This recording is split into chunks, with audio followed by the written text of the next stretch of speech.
эч жакка качып кете албайсыңар. Мен Кыргызстандын салыгын төлөгүм келбейт десе, сумкаңарды аласыңар дагы Кыргызстандан чыгып кетесиңер. Но чек араны басып өткөндөн кийин сиз уже Казакстандын салыгын төлөй баштайсыңар. Ай, сен салык төлөйсүңбү дегендерге көрөбүз да. Салык бул биз үчүн иштейт, салык бул биздин акча, бул менин кылып аткан салымым деп бере турган болсо, бул акчанын энергиясы башка да. Жолуңарды бүтүп, мыяктарыңарды освещение кылып берем, акча кетти. Же акча чогултуу механизмине эле айланып калдыбы? Анын торты кымбат дейт, кымбат болсо арзанын алгын, эч ким силерди мажбурлабай эле. Элдин көбү мен салык төлөп атам деп деле ойлобойт да. Ошон үчүн бийликтен, мен төлөгөн акчадан сен айлык алып жүрөсүң деп укугунда мындай качать эте алганга кудурети жетпейт. Акчалары ал айылга түшпөй, башка айылдарга түшкөндөрүн да көрүп калдым да. Алар контролдой албайт экен да көрсө өзүнүн доходун. Башынан туура эмес болгон моюнга алганыбы? Ачык, айкын эмес. Пастеризациянын акчасы каяка кетип атат? Коррупцияга жол ачуу болуп калбайбы? Кайсы салыкка түшүп атат, кайсы счетко түшүп атат, эмне үчүн тетиги булактан мынча аз акча түшүп атат дегенде, оозуңду ачпаган аякта белгилүү аксакалдын кудасы деп койсо эле бүттү да. Өзүнүн киреше тармагына өзү контроль жүргүзө албаган болсо, анда ал кантип башкарууга барат? Ар бир айыл күчтүү болуп турса, ал мамлекетке да жакшы да. Сен момундай мечит салып берип, же келип трактор алып берип, же комбайн алып берген, сен биринчи атуулдук милдетиң акылга, логикага, эффективдүүлүккө багытталган жакка кадам таштап кете беришибиз керек да. Эл салык төлөйт, бийлик аны бөлүштүрөт. Бирок азыр жыйынтык кандай болуп жатат? Ассаламу алейкум, урматтуу Маек YouTube каналынын көрүүчүлөрү. Бүгүн бизде өзгөчө коноктордун бири укук коргоочу Рита Карасартова эжекебиз. Кош келдиңиз. Саламатсызбы? Сизге биринчи эле суроом, салык деген эмне? Рахмат, ушул темага чакырганыңарда, ато кечке эле адам укугу деп атып, мен да өзүм экономика жаатында билимим бар, ошол жакта иштегенди унутуп калып, мындай профессиональный деформация болуп баратыптырмын да. Анан силер ушундай салык жөнүндө сүйлөшсөк жакшы болот эле дегенде, бир сыйра карап, эстеп, эмне жөнүндө сүйлөсөм деп ойлонуп, бир топ нерселерди кайра эстеп алып келдим. Карап бир сыйра чыктым. Анткени бир топко чейин ал маселеге кийлигишпей калсаң, алыстап кетет экенсиң да. Анан негизи мен бүгүн мындай кыргыз элиме үй бүлө жактан окшоштуруп ушул системаны түшүндүрүп берейин деп атам да. Мисалы үчүн ар бир үй бүлө акча табыш керек жашаш үчүн. Өлкө деген маселе бар, ал үй бүлө. Бийлик деген бар, ал мамлекет. Ошондо кээ бирде мындай, бул мамлекет, анан бул өлкө дегенди чогуу коюп коюшат да. Бирок өлкө бул айырмаланат, анткени өлкө деген бул жалпы эл, жалпы биздин территория, биздин өлкөбүз мындай деп айтсак болот. Мамлекет дегенде бул бизди башкара турган система. Мамлекеттик кызматкерлер, мамлекеттик институттар, мыйзамдар, ал мамлекет, башкаруучу система. Анан жалпы кээ бирлер америкалык биринчи президенттин бирөөсү айткан экен да, тиги салыктан жана өлүмдөн качып кутула албайсың депчи. Эмне себептен ал сөз ушундай баягы учкул, терең сөздөрдүн бирине жатып элдерге тарап калган? Анткени себеби мамлекет акча жок, бул үй бүлө акчасыз да эле да. Эгер үй бүлөдө акча жок болсо, ал ачкадан өлөт, бүттү, үй бүлө жок болуп калат да. Мамлекет деле, өлкө деле ошондой да. Жалпы өлкө жашай бериши мүмкүн, анткени анын ичиндеги элдер баягы кыбырап өзүнүн укатын кылып жүрө бериши мүмкүн. Но бирок бирдиктүү бул система, бирдиктүү эрежелер иштейт, ошол жакта бирдиктүү мыйзамдар чыгат деген мамлекеттик системаны куруш үчүн, ишке ашырыш үчүн акча каражат керек. Эң башында, эгер тарыхка карай турган болсо, бул баягы аскер маселеден чыкканда, мисалы үчүн кыргыздар деле бир мамлекет болуп, баары бир ханды шайлап алган жок болчу да. Тиги Коктуда баланча ауруу, биягында Саяк, Сарыбагыш деп тоонун аркы жагында Кыпчактар, анан деп ушинтип айтылып эле. Анан ушу Кытай жунгарлар жактан бирөөлөр келатат, кыргыз биригелик дегенде бириге калып, анан ошондо баягы байлар, урлардын башында турган кишилер, колунда бар кишилер акча чогулта коюшуп, баягы мылтыгын алышып, аттарын алышып, ушундай бир акча чогулта калып туруп, анан биздин өзүнүн жерин, территориясын коргоп калышчу да. Ошондон башталганда, но андан кийин уже мамлекет өнүккөн сайын аскерден сырткары дагы башка функциялар кете берет да. Функция деген эмне? Канчалык баягы башкарам деген киши мен ушуга жоопкерчиликтүүмүн деп айтса, ал укук. Укук дайыма милдет менен дагы экөө тең салмактуу да. Ошон үчүн көп кишилер аябай өзүнө көп укукту алып алгысы келет да, мен баарына жооп бергим келет депчи. Но даяр болуш керек да, сен баарына жооп бергиң келет дегенди алып алсаң, сен ошончолук жоопкерчилигиң чоңураак. Бир жерде эле бир нерсе туура эмес болуп калса, аны сени күнөөлөй баштайт да. Ошон үчүн дайыма ал жерде тең салмактуулук, анан ар түрдүү аскер болуу, коопсуздук маселеси, саламаттыкты сактоо, билим берүү, даже могу таштандыны чыгарып кеткен маселелердин баарына мамлекет өз элинин алдында милдеттеме алып туруп жоопкерчилик алат да. Мен ушуну силерге түзүп берем деп. А каяктан түзүлүш керек? Мыйзам чыгарганды юристтерди жалдаш керек, коопсуздук маселесинде кызматкерлерди, милицияларды жалдаш керек, врачтарды, ошентип отуруп ага акча каражат керек. Анан ошол акча каражат кантип чогулат, кандай дегенде ошо эң көбү бир 75-85% чейин бул салыктан чогулат да. Ошол салыкты кантип чогултабыз? Аны чогултуп атканда кандай ниет менен чогултабыз? Аны коротуп атканда биз көзөмөлдөй алабызбы деген бул өлкөдөгү эң ири маселе да. Анткени себеби экономика деген эмне дегенден баштасак, экономика бул чектелген ресурстар менен башкаруу деп айтылат да. А бизде убактыбыз да чектелген, жашообуз да чектелген, а тем более каражат чектелген. Кандай болбосун каражат жетишпейт. Ошо жетишпеген акчаны кантип биз ошо жерде жашап аткан элдин башка бир нерсе эмес, а ошол өлкөдөгү элдин кайсы муктаждыктарын чечип беребиз? Эл ошого даяр болуш керек. Анткени себеби мен көп учурларда менин өзүмдүн агыротума учкан таштардын бирөөсү бар, ушу саясатка кийлигишпей эле койбойсуңбу депчи. Жакшы сөз бар, саясатка сен кийлигишпесең, саясат сага кийлигишет, тийишет дегендейчи.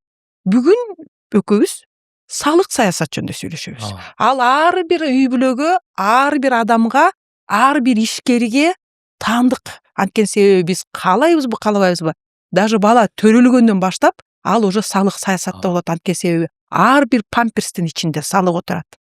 Ар бир жана молочный сместин ичинде салык отурат. Просто эл билбейт, мен молочный смесь алып атам деп ойлойт. Аны чындыгын айтканда анын ичинде ошо салыктын канча бир көлөмү уже камтылган да. Ошон үчүн бүгүн биз ошо салык саясат, ал ошо эң эле көп 100 сомдун бир 85 сому каяктан чогулат. Аны биз кантип чогултабыз? Ички чогултуп аткандагы ички эмебиз кандай деген маселеге токтолгум келет. Анткени канчалык жакшы чогулса, кээ бир учурларда баягы акча көп турбайбы деп кереги жок жакка да бөлүнүп коюшу мүмкүн да. А ким аны көзөмөлдөш керек? Ким аныкташ керек бүгүнкү күндө бизге эмне керек деген маселени как раз ушу салык саясаттын тегерегинде да бар. Мамлекеттүүлүк, мамлекет астыга жылган элдин муктаждык жөнүндөгү маселелерди. Ошон үчүн рахмат. Ушундай бир четинен кеңири, а бир четинен аябай кызыктуу, анан мындай көйгөйлүү бир маселеге маек курабыз деп чакырганыңарга. Сиз салык кантип чогулат деген жөнүндө бир аз айтып кетпедиңизби? Эми ушул мамлекет чогулткан салыкты ким көзөмөлдөйт, ким бөлүштүрөт деген суроо жаралат да. Ошол жөнүндө айтып өтсөңүз. Буга чейин сиз так суроо бербедиңерби, негизи салык деген эмне депчи? Бул милдеттүү түрдө төлөнчү каражат. Эч жакка качып кете албайсыңар. Мен Кыргызстандын салыгын төлөгүм келбейт десе, сумкаңарды аласыңар дагы Кыргызстандан чыгып кетесиңер. Но чек араны басып өткөндөн кийин сиз уже Казакстандын салыгын төлөй баштайсыңар. Россиядан басып өтсөңөр Россиянын салыгын төлөй баштайсыңар. То есть бир дагы өлкө жок, салыгы жок. Ошон үчүн каалайсыңбы, каалабайсыңбы төлөйсүң. Төлөгөндөн кийин кантип чогулат деген маселе да. Мына мисалы үчүн көп учурларда биз салык кызматкерлерди баягы сен салык төлөйсүңбү дегендерге көрөбүз да. А чын-чында салык кодексти ачсаңар, салык кызматкерлердин салык чогултуу деген милдеттемеси жок. Аларда эки эле функциясы бар. Бирөөсү салык мыйзамы кандай туура иштеп атат, ошол мыйзамды баары аткарып атабы дегенди карап коюп турушат. А экинчиси жаранга ошол салык саясатты, салык мыйзамды туура колдонууга көмөк. Бүттү.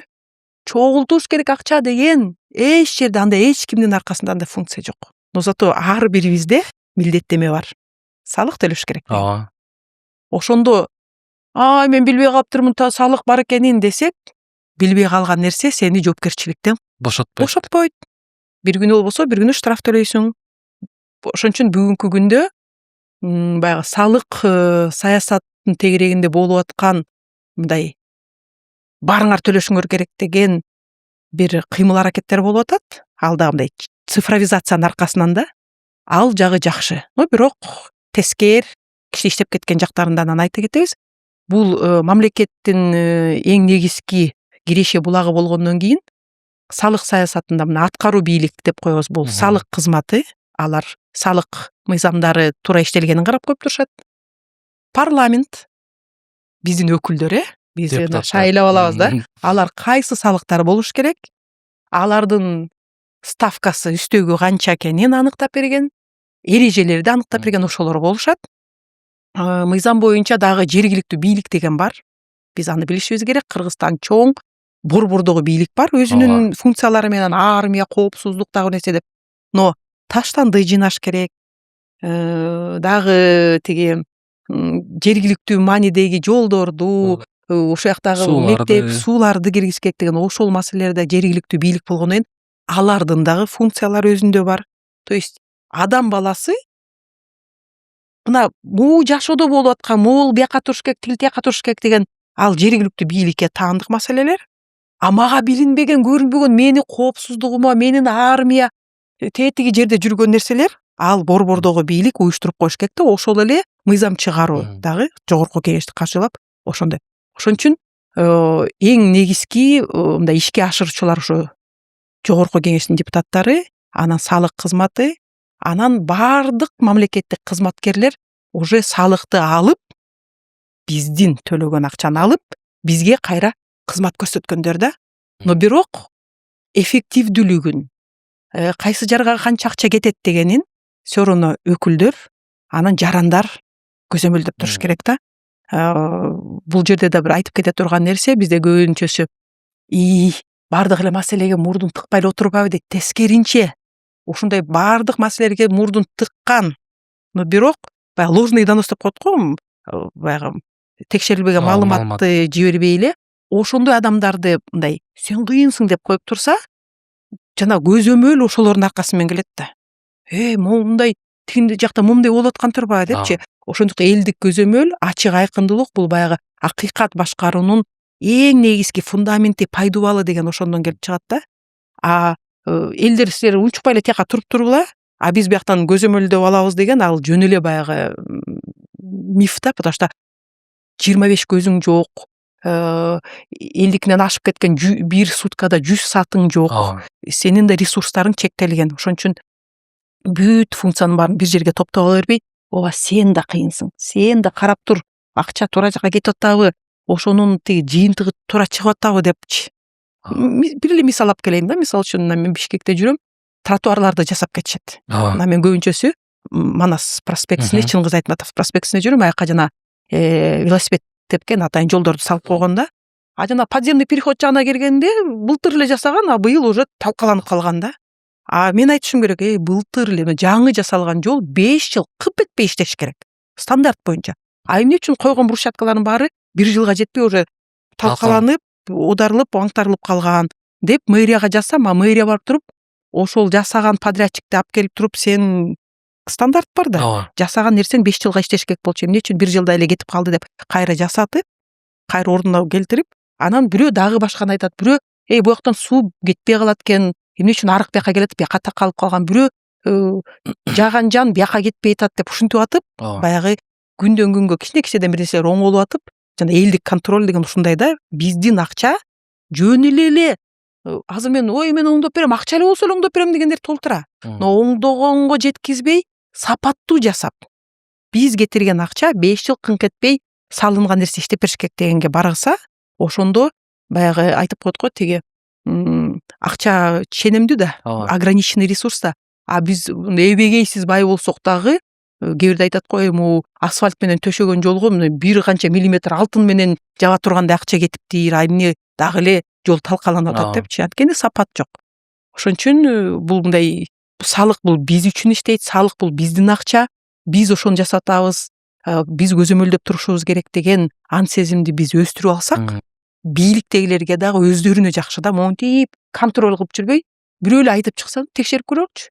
Ложный донос болсо тык этип колдон ара согуп, бейсе мындан кийин бизде эметпе сенин заявлениең аркаңыз менен 3 киши барып теңшерсе эчтеке чыккан жок деп тигини чын эле чыкса анда тиги жака айыппул салып аны ал жөнүндө айтып башкаларга деп ар бир ушундай сабакта окуй мен жакшыраак жасап кетейин кайра мунун баарын буздуртуп өзүмө мойнума проблема илип жүрбөй деп жана система акырындан оңолот деген ошондон да. Бизде азыр салык мамлекеттик каржылоонун жолу гана эмес, бийликтин эл менен болгон мамилесин көзгөзүү десек да болобу? Бул сөзсүз түрдө. Анткени себеби биз көп учурларда мындай элдер менен баарлашууну акыркы көйгөйлөрдүн арасына эле коюп коебуз да.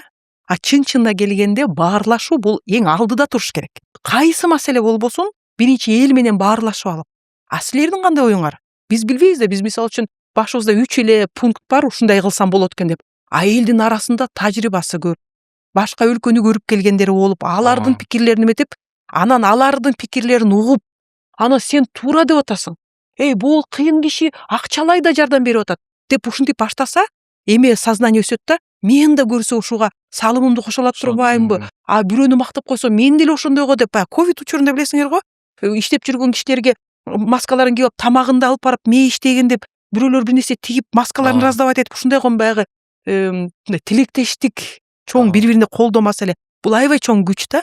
Ошон үчүн ошол эл менен баарлашуу бул деген ушу салык маселе боюнча бул эң биринчиси баарлашуу да. Анткени себеби биз деген монтип акыркы акчабызды берип аткансып жөн эле кыйналып салыкты монтип берсек деген мынын энергиясы башкача болуп калат да.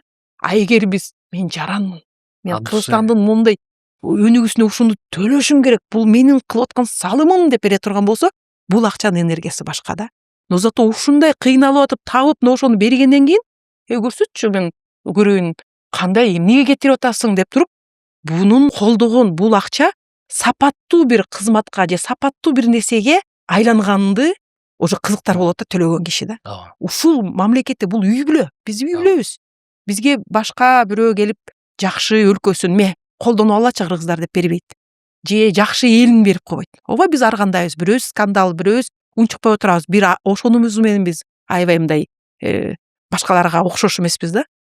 Бирок өзүбүздүн жолубузду именно ушундай ар бир адам өзүнүн чөйрөсүндө өзүнүн ишин тың салыгын аддышы төлөп берип, ошону кайра көзөмөлдөп турса, кичинекей айылдар мыкты болсо, анан чоң айыл өкмөттөрү мыкты болот, анан карасаң району мыкты болот, анан карасаң бакубатчылык болупчу, мамлекетке чейин кыйын болуп, анан баягы тиги кайсы бир 83-жылдарыбы Индиянын башчысы келип алып, анан мына биздин кедей айылдарыбыз ушундай деп Ысык көл жакты Чолпонтага чейин келген, мен кичинекей кыз болчумун, ошондо менин эң кедей элим ушундай жашаса деген бул менин эң чоң кыялдануум болмок деп айткан экен да ошол кезде. Ошол кезде деле биздин кедейчилик алар үчүн кедей эмес да, анткени жакта миллиард киши жашайт да.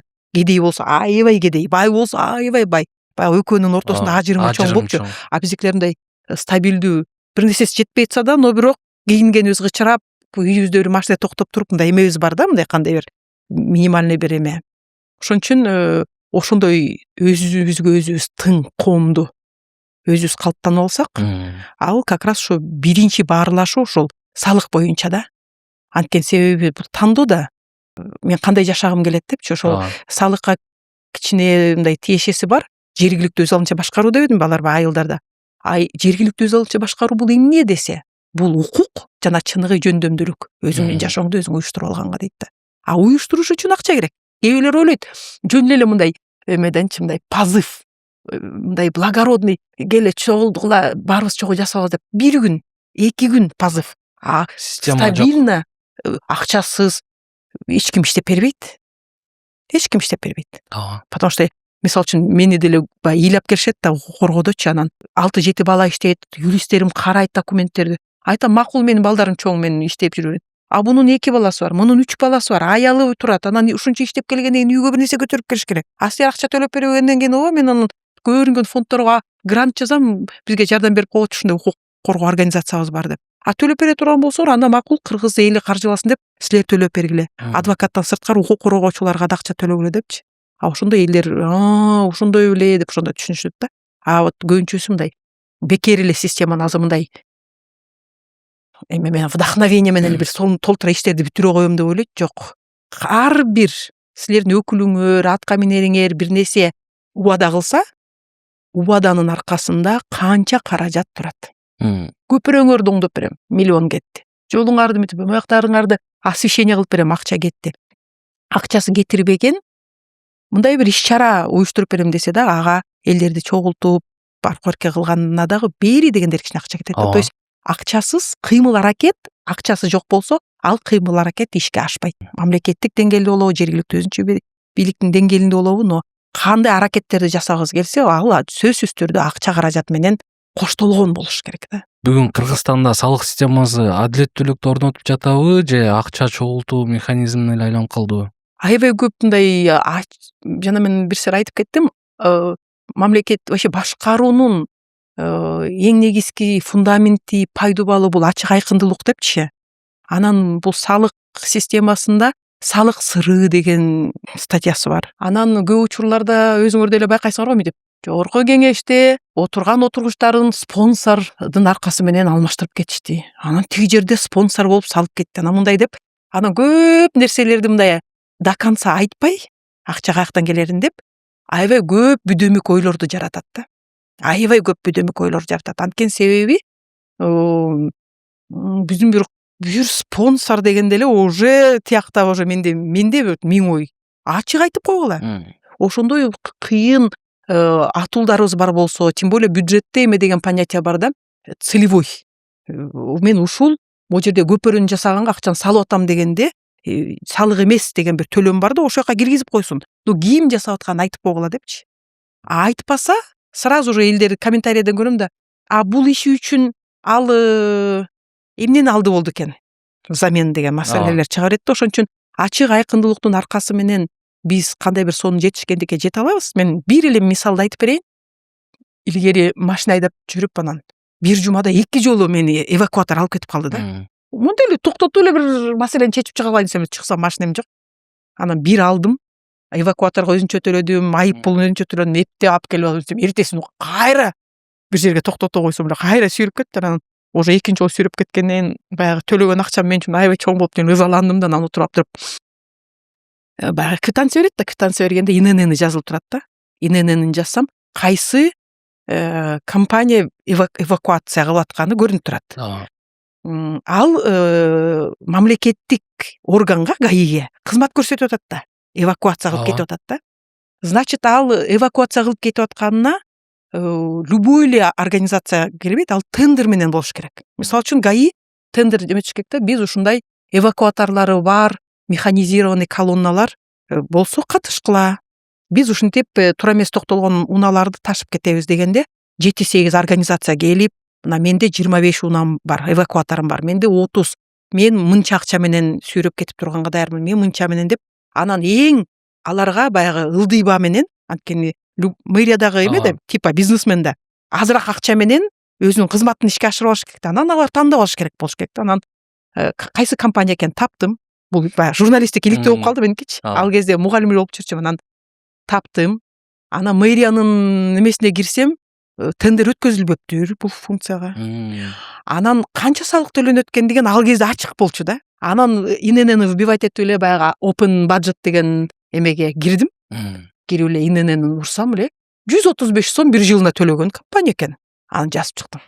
Бул бир күндө канча деген машина алып кетсе, ар бир алып кеткенине 3000ден төлөп берип турсак, бунун выручкасы канча? Таштандык эле төлөгөн го. Анан эмнеге бул компания биринчиден тендер өтпөгөн жок, экинчиден жөн эле кирип алган, салык төлөгөнүн мынакей карап көрөлү, мен open бюджетке кирсем момунча эле салык төлөйт экен. Бул эмне деп, бул коррупция болуп калат да.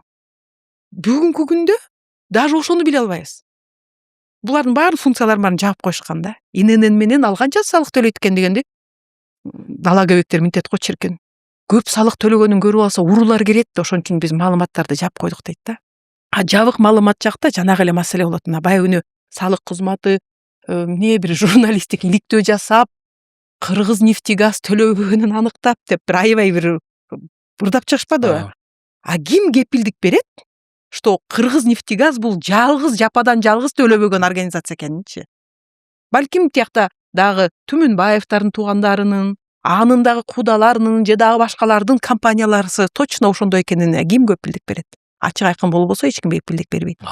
Ошондон улам баягы ачык айкындылык болбогондон кийин бул эмеде баягы салыктар оор, но бирок баарыбызга тең десе, жана мыйзамыбыз оор, но баарыбызга тең иштейт дегенде эле адилеттүүлүк орногондой эле бул жерде ошондой эле да.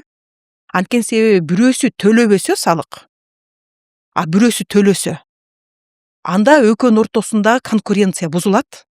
Салык төлөбөгөн уже анын маржасы өсөт дагы, ал көбүрөөк прибыль ала баштайт. Мунун жанында бааны түшүрүп койсо, бул салык төлөп аткан киши уже буну менен конкурировать эте албайт. Доход ала албай калат дагы. Ошентип баягы кээ бир организациялар өзүнүн куда, сөөк, туугандарынын аркасы менен масштабироваться этип өсөт дагы, а майда чүйдөлөрдүн баары эптеп 10 кишини жумушка алып алып, 5 кишини алып алып, кече эле бир паркта басып жүрсөм, бир аял ушинтип 60га жакын киши иштетчүм дейт. Азыр ушу мамлекет көрүп калды дейт. Менин сферамда алып алышты дейт дагы. Мына акыркы майды иштеп бүтөм дагы, ошону менен пекарнямды жаап атам дейт да. Азыр болгону бир 12-18 эле кишим калды. Майды иштеп бүтөм да, ошону менен жабылып атам. Ушундай мемелер бар дейт. Эмне себептен? Анткени себеби салык саясат баарына текши бирдей иштебегенинен да. Адилет эмес. Адилет эместигинен да. Анткени себеби мына бүгүн көрүп атабыз да. Салык кызматы иликтөө жүргүзбөй эле коюш керек. Алар ой мен бүгүн көрдүм деп айтпаш керек. Бул деген аябай эме болду да, баягы өзлөрүнүн эле бетине тийгенде, потому что гарантия жок да. Мен айтып атпайм, макул бүгүн Кыргызнефтегазда калгандарынын баарына гарантия алып атасың деп. Тескеринчи вот мындай катуу, мындай сен даражаңды көтөргөндөй болуш керек да. Анан бюджет ачык айкындылык да, бул эми коомдук капчык да. Бюджетте ачык айкындылык деген принцип бар. А бюджеттин 80-90% салык чогултуп аткандан кийин салыкты төлөөчү нерсе дагы ачык айкын болуш керек да. Чет өлкөлөрдөн көрөбүз да. Мисалы үчүн баягы чоң страновой ал башка. А мисалы үчүн муниципалитет айыл өкмөттүн ичинде. Эмне себептен элдер бай дегендерди мынтип жаман көрүп, ошо кусса экен, тартып алышса экен, отургузуп турбуз сопага деген. Неден? Анткени себеби 90-жылда приватташтырганда бир колхозду басып алып, бир совхозду басып алып, же бир зданияны басып алгандардан эле ошондой неме чыгып калганда, аны вот кыжалат болот. Андан бери канча деген эме өттү. Азыр на ровном месте бизнес ачкандарды кустуруп атышпайбы? Ал эчтеке, башканы эметпеле, ошо эле Куликовду алып коелук да. Ал торт бышырып атуу эле бир деңгээлге жетти. Анын торту кымбат дейт. Кымбат болсо арзанын алгын, эч ким силерди мажбурлабай эле. Бул рынок. А элдин баары ошо Куликовду даамдуу деп алып аткандан кийин бүттү. Ал негиздечүү, ал канча деген бир миңдеген кишилерге мисалы үчүн жумуш орун берип атат. Алардын айлыгынан салык түшүп атат. Ар бирибиз торт алып аткан ичинде да салык бар. Ошентип отуруп бир топ салык төлөнүп калат да. Бүттү. Бул баягы Актай жактан бизнес түзгөн, мынча кишилерге жумуш орун берген деп, анан эменин айыл өкмөттүн деңгээлинде эң мыкты салык төлөөчүлөр. Мына 1 жылдын ичинде мынча миллионду бул төлөдү, тигил төлөдү деп айтып койсо, ошо төлөп аткан кишилердин дагы мындай эмеси көтөрүлүп, жана атылдык бир эмеси көтөрүлүп, көрсө жакшы нерсе дагы көзгө көрүнөт турбайбы деп, ошо жерде жашап аткан элдерге да жакшы көрсөт. Мынакей могу жерде свет жок болуп, анан окуучулар экинчи сменде келатканда караңгыда өтчү эмеспи? Мына азыр бияктын баарын жаркыратып койгон. Мына бул биздин эмебиз. Мынча акча берилип, мына могу жерге тротуардын баарын салып койдук. Могу жердеги суунун башкы теги резервуарын алмаштырганга мүмкүнчүлүк болду. Анткени себеби мына могу кишинин салыгынын аркасынан деп койсо, ошондой байлар, ошондой бизнесмендер көбөйсүн. Көрсө ошондойлор көбөйсө, биздин жумушка алгандар, андан сырткары биздин жашоо турмуштарыбыз оңолот турбайбы дегендер башталат да. Бул жана саясат, эмне үчүн саясат? Бул салык саясаты, бул жалпы биздин Кыргызстан деген үй бүлөбүздүн ичиндеги мындай адилеттүүлүктү орнотуу маселеси да. Өзүңдү жаран сезүү. Ушул жерде эле мен улап айтып кетейин да, кичине теоретикалык жагынан да, салыктар эки түргө бөлүнөт да. Бирөөсү түз салык деп коет, а бирөөсү кыйыр деп коет да. Түз салыктар, мисалы үчүн мен моундай көлөмдөгү киреше алсам, ушунун 10% төлөп беришим керек да. Кстати, Библия, Куранда деле бар, 10-дун бир бөлүгүн берип кой деген да. Ал түз салык. Мен билем, ушул кирешени мен алып атам, жери мен ушунча акча алып атам, ушунун 10% берип коем деп. А кыйыр салыктарды мен төлөп атканымды билбейм. Мен чачымды барып кырктырам, балама памперс алам, сүт алам, продукт алам. Мен өзүмдүн жашоомду жашап жүргөндөй эле жүрө берем.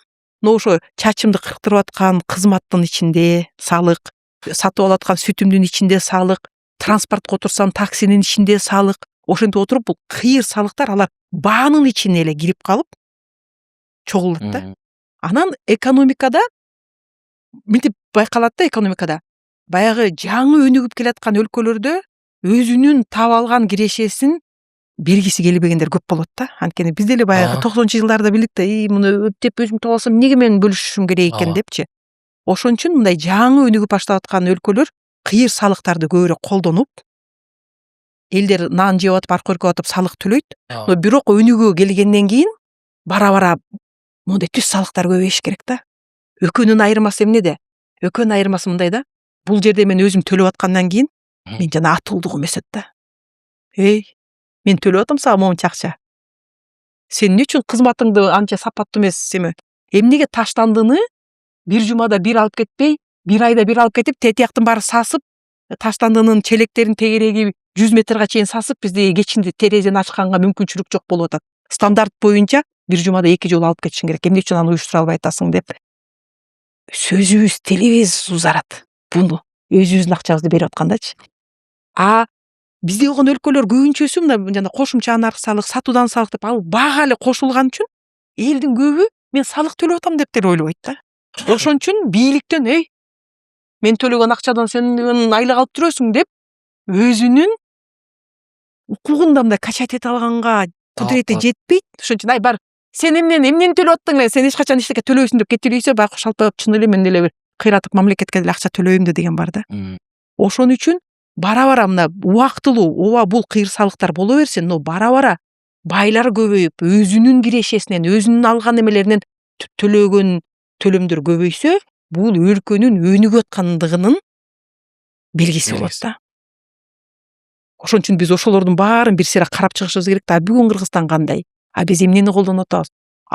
Биздин астыраак басып кетип, өнүгүүгө жеткен өлкөлөрдүкү кандай деген нерселерди карап турушубуз керек да. Мисалы үчүн эң чоң кыйыр салык бул кошумча наркы салык, НДС деп коет. Ал 12% сразу эле бага 100 сом болсо 112 сом деп дароо кошулат да. Аны мындай көзөмөлдөп алганда жеңил, Кыргызстанга келатканда эле сразу таможняны пересекать эткенде төлөнөт. Сатылып атканда эле уже көлөмү эме да, баягы эч жака кача албайсың. Ал почти салыктын жарымынан көбүн эле ошол кошумча наркы салык төлөнөт да. Бизде негизи эле да. Анан ошону биз көлөмүн азайтып, киреше жагын көбөйтө алдыкпы? Мына 30 жыл өзүбүздүн эгемен өлкөдө келатабыз деген маселе да. Жок, ошол ойдон келатат десе, значит биз дагы деле элдердин атуулдуулугун, эл деген силердин акчаңарга деген боолар деген кызматкерлер айлык алып иштеп жүрүшөт. Силер үчүн иштеш керек, анткени силердин акчаңарга бул жалданган кишилер деп айткандан биз ошого бара албай атканыбыз ошондон бар да. Кийинки суроомда ушуга окшошуп кетет экен. Анда мындай болчу да, бизде маселе салыктын көлөмүндөбү же ошол мамлекет менен элдин ортосундагы ишеничтин жоктугундабы деген суроо болчу да. Демек ишеничтин жоктугу бар биздин мамлекетте. Сөзсүз түрдө. Анткени себеби мындай да. Кичинекей үй бүлө катары эгер мындай өлкөнү элестетүү аябай оор болсо, айыл өкмөттү эле алалык да. Мисалы үчүн жана мен айтпадымбы, кошумча наркы салык деген бул кыйыр салык. Ал бага кошулат.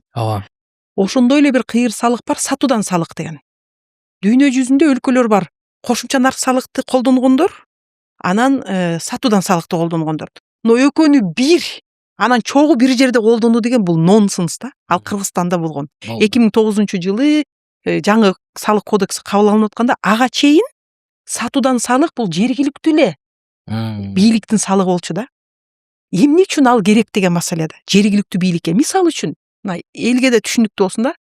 Биздин айылыбыз тетиндей райцентрга жетиш үчүн мояктагы сууну биз мындай тегеренип барып 2 айылды анан көпөрөдөн ашып түшүп тигиз райцентрге барабыз деп коек да. Анан элдер айтат, бул жерге көпөрө салсаңар деле биз 30 километрди тияка жүрбөй, мондай түптүз эле 10 мүнөттүн ичинде райцентрга кирип барат экенбиз. Көпөрөнүн баасы мынча миллион болот экен. Сатуудан салыкты ошол кезде 0-дон 4кө чейин болчу да, 4%га чейин. 4% кылып койсо 100 сомдук товарды 104 сомго алышат. Анын баары эсептелинет дагы, анан келе биз насыя алсак дагы 4-5 жылдын ичинде элдер бирөөсү нан алып атып, бирөөсү памперс алып атып, бирөө чачын кестирип атып, баягы ар бир услугага 4% кошула берет да, ошол чогулуп атып, могул көпөрөнү биз 4 жылдын ичинде ушул акчага салып бүтөт экенбиз. Нозото тейт 30 километр жүрүп отурганын расходторуңар деле азаят. Салып коелук деп сүйлөшөт дагы, аны жергиликтүү кеңештен чечишет. Сатуудан салык 4% болсун деп. И ошондон анан көпөрө салынып бүтүп, анын карыздарын баары жабылып бүткөндөн кийин башка көйгөй чыгып калса, башка жака жок болсо, анда 0 кылып койсо бүттү. Ошондо жергиликтүү бул жанагы укук жана чындыгы жөндөмдүүлүк өзүңдүн жашооңду оңдоп алганга деп айтылат да. 2009-жылы биздин бийликтин өзүнүн негизи эмеси, табияты ошондой да. Но анын табиятына жол бербей, тияктагылар айтышкет, бул теория боюнча да андай жок. Эки оп-окшош кошумча нарк салык менен салык, сатуудан салык экөө тең бир борбордо иштеген бул нонсенс. Бизге айткан бул временный деп. 2009-жылдан бери мынакей 4 жылдан кийин 20 жыл болот. Временный эмес эле. Азыркыга чейин иштеп келатат. Мааниси, маңызы неде деген сөз болот да. Экөөнү бирдей чогултат. Жаңы эле которгондо бир 8-9 миллиард акча жергиликтүү бюджетке түшпөй, дароо тияка түшүп бергендей сатуудан салык кылып коюшкан да. Американы ала турган болсок, аларда кошумча нарк салык жок. Только сатуудан салык. Европаны ала турган болсо, аларда наоборот сатуудан салык болбой, кошумча нарк салыкты жакшы иштетет да. А сатууданды силерде укук бар. Каалайсыңарбы, кааласаңар киргизип алгыла, кааласаңар жергиликтүү кеңешиңер менен 0 кылып койгула деп укук берип койгон жергиликтүү коомчулукка шайлоо менен жанагындай өзүнүн мектебибиз эмеде Жумгалдагы бир мектеп эсиме түшүп кетти. Сонун эле мектепте, но жылууланган эмес да. Анан кышында ушунча көп көмүр жакса дагы жөн эле балдар тоңуп отурган экен да. Анан жылуулай турган эле азыр техникалар бар мындай түрдүү, ошонтип эле койсо, ошол көмүрдү жакпай, андан 2 эсе азыраак көмүр менен жыпжылуу кылып отурганга мүмкүнчүлүк бар. Но ошол келгиле балдарыбыз үчүн дебиз гону колдору тоңуп калганга чейин курткаларын кийип ушундай ысыбайт экен да.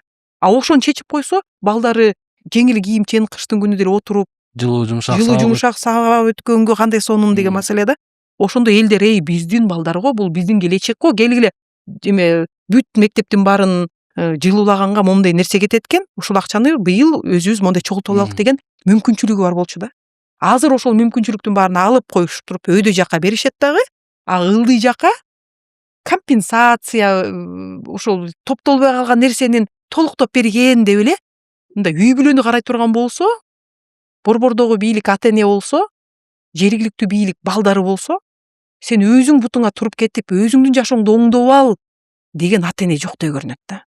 Бүт акчанын баарын өзүм алып эле, анан үйлөнөм десе, мен сага үйлөнгөнгө монча акча. Кичине коромду оңдоп коюн десе, мейли кичине оңдоп койсоң оңдоп кой деп мынтип борбордон ата-эне акча берип турганга. А биз каалайбызбы балдарыбыз ушундай ата 5 сом берип турчу, ата 10 сом берип турчу деген балдарды каалабайбыз да. Балдар бутуна туруп, өздөрүнүн акчасын өзү таап, өздөрүнүн жашоосун оңдоп, андан кийин бизге да жардам берсин дегендей болуп. Мамлекетте да ошондой болуш керек да. Мамлекетте да ошондой болуш керек.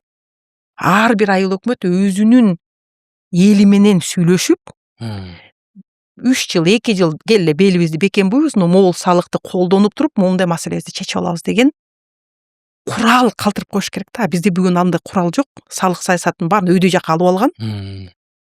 Ылдый жактагылардыкы кандай деп коеюн. Эме да мындай популисттик да мындай. Айыл чарба жерлердин салыгын төлөбөй эле койгула деп коюшту да. Айыл чарба жердин эң эле кымбаты 450 деп коеюнчу, 450 сом 1 гектарга. А бир аябай бир 10 баласы бар болуп эле бир 2-3 гектар жерге ээ болуп болсо, кээбилерки сотка менен макул бир 5 гектар жери бар болсо деле бир жылына 450 сомдон 2,5 миңкен тиги бир кишиге улактын акчасы деп коеюн да.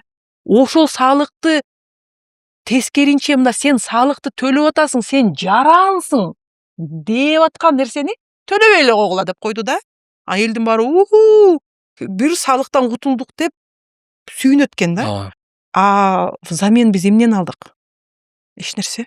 Салык төлөө маданиятын сенин салыгыңдан мына могу балдар сонун мектепке барып атышат. Сенин салыгыңан тетиги больница жылы жумшак сонун иштеп атат. Эртең сен жолдо калбайсың, бир жериң аппендицит болуп калса, тетибишке кичинекей бирок ушул жерге келип иштейсиң деген маселени кичинекейинен баштап үйрөтүш керек да. Ушундай кичинекей салыктардан аз болсо да төлөп коюп, прям ушуну городу алып барып 450 сом бергин да мынакей мен атуулмун деп айткандай маселелер да.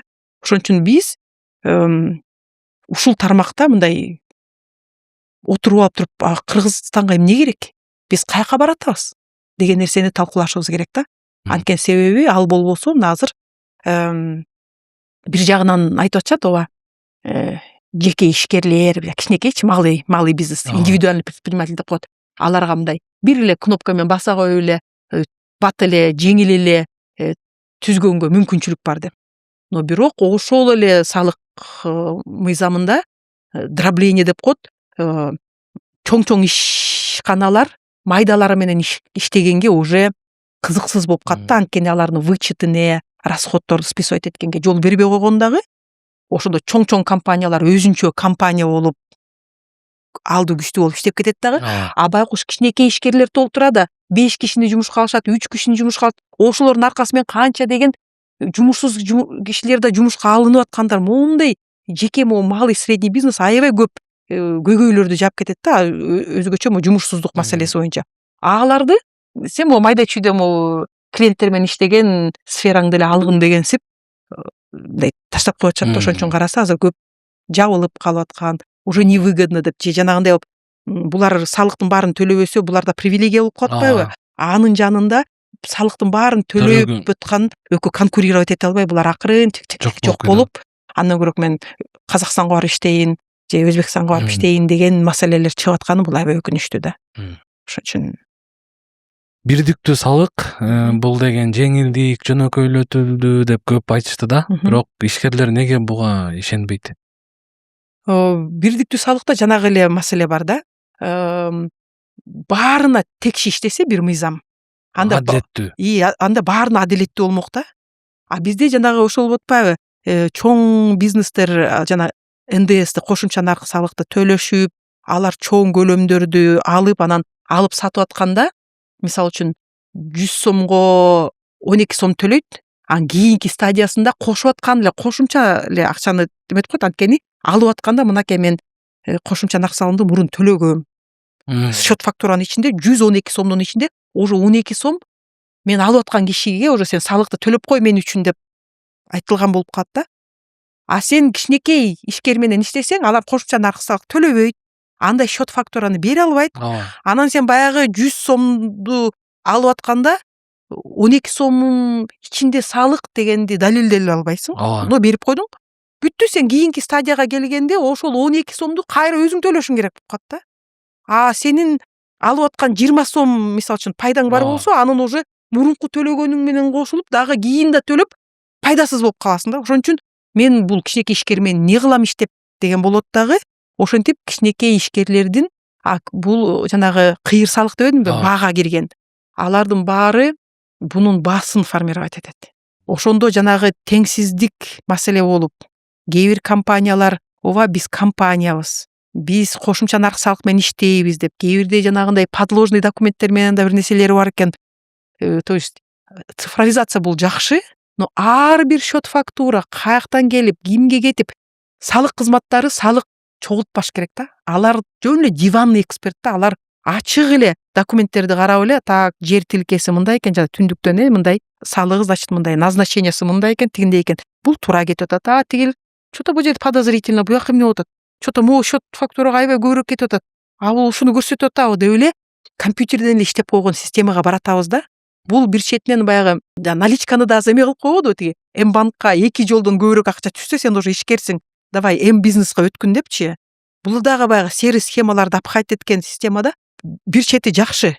Баары бизнеска өтүп алып, но бирок баарына текши иштей турган болсо, ири болсоң ири салыкты төлөп, майда болсоң майда салыкты төлөп, баарына бирдей иштесе, жана баа калыптануусу бирдей болуп, бири бири менен конкурировать этишип кете берет да. Анткени чоң ири ишканалар 1-2 эле процент үстөк коюп койсо, аларга баягы көлөмдүн аркасы менен 1-2% көбүрөөк түшөт. Көп түшөт да. Кичинекей компания 1-2% иштей албайт, анткени көлөмү аз. Булар 10% иштейт. Но бирок булар өзүнүн сегментинде иштей берет да. Ошентип ар бириниси өзүнүн баягы ээлеп алган сегментинде иштеп, өзүнүн салыгын төлөп, бири менен конкурировать эте берет да. Салык кызматы көзүн жумуп, салык сыр деген менен колдонуп, жанагындай Кыргызнефтегаздай болуп деген ой көрсө, киши жумуштан түшкөндөн кийин деп эсин жыя баштаса, мен мисалы үчүн вот руку на отсечение даю. Кыргызнефтегаз бул жалгыз эмес. Ал ачык илинип туруш керек. Вот мен бардымбы кафеге, мага квитанция берди да, аякта ИНН жазылып турат да. ИННди вбивать этип туруп, канча салык төлөйт экен дегенди карап коюшум керек да. Анын салыгы моундай миллион болуп турса, могу кафеге баралык, аябай мыкты салык төлөйт экен деп ушинтип. А салыгы жок болсо, жанагы мен эмнеге эвакуаторду ташыган компания, которая мэрияны обслуживать этип аткан 135 сом эле төлөйт деп мүмкүнчүлүк бар болчу, ачык айкындылыктын аркасы менен да. Азыр салык сыр дегендин аркасы менен эч нерсе көз боемочулук болоттур да мына. Ооба, вот даже мына мынтебиз да, мына бийлик дегенде биз бийликти кимди элестетебиз? Бул борбордогу бийликти. Но жергиликтүү бийлик деле алар бийлик. Алар жанагы тиги токолдун балдары эмес, алар да бийлик. Но бирок ошолор дагы эл катары эле салыктын маалыматын бийликтен ала албай кыйналышат да. Бир маселени айтып берейин, баягы просто бул эмеге да баягы жарандардын канчалык ирет системаны оңдоп кеткенге мүмкүнчүлүгү бар экенин көрсөткөн нерсе да.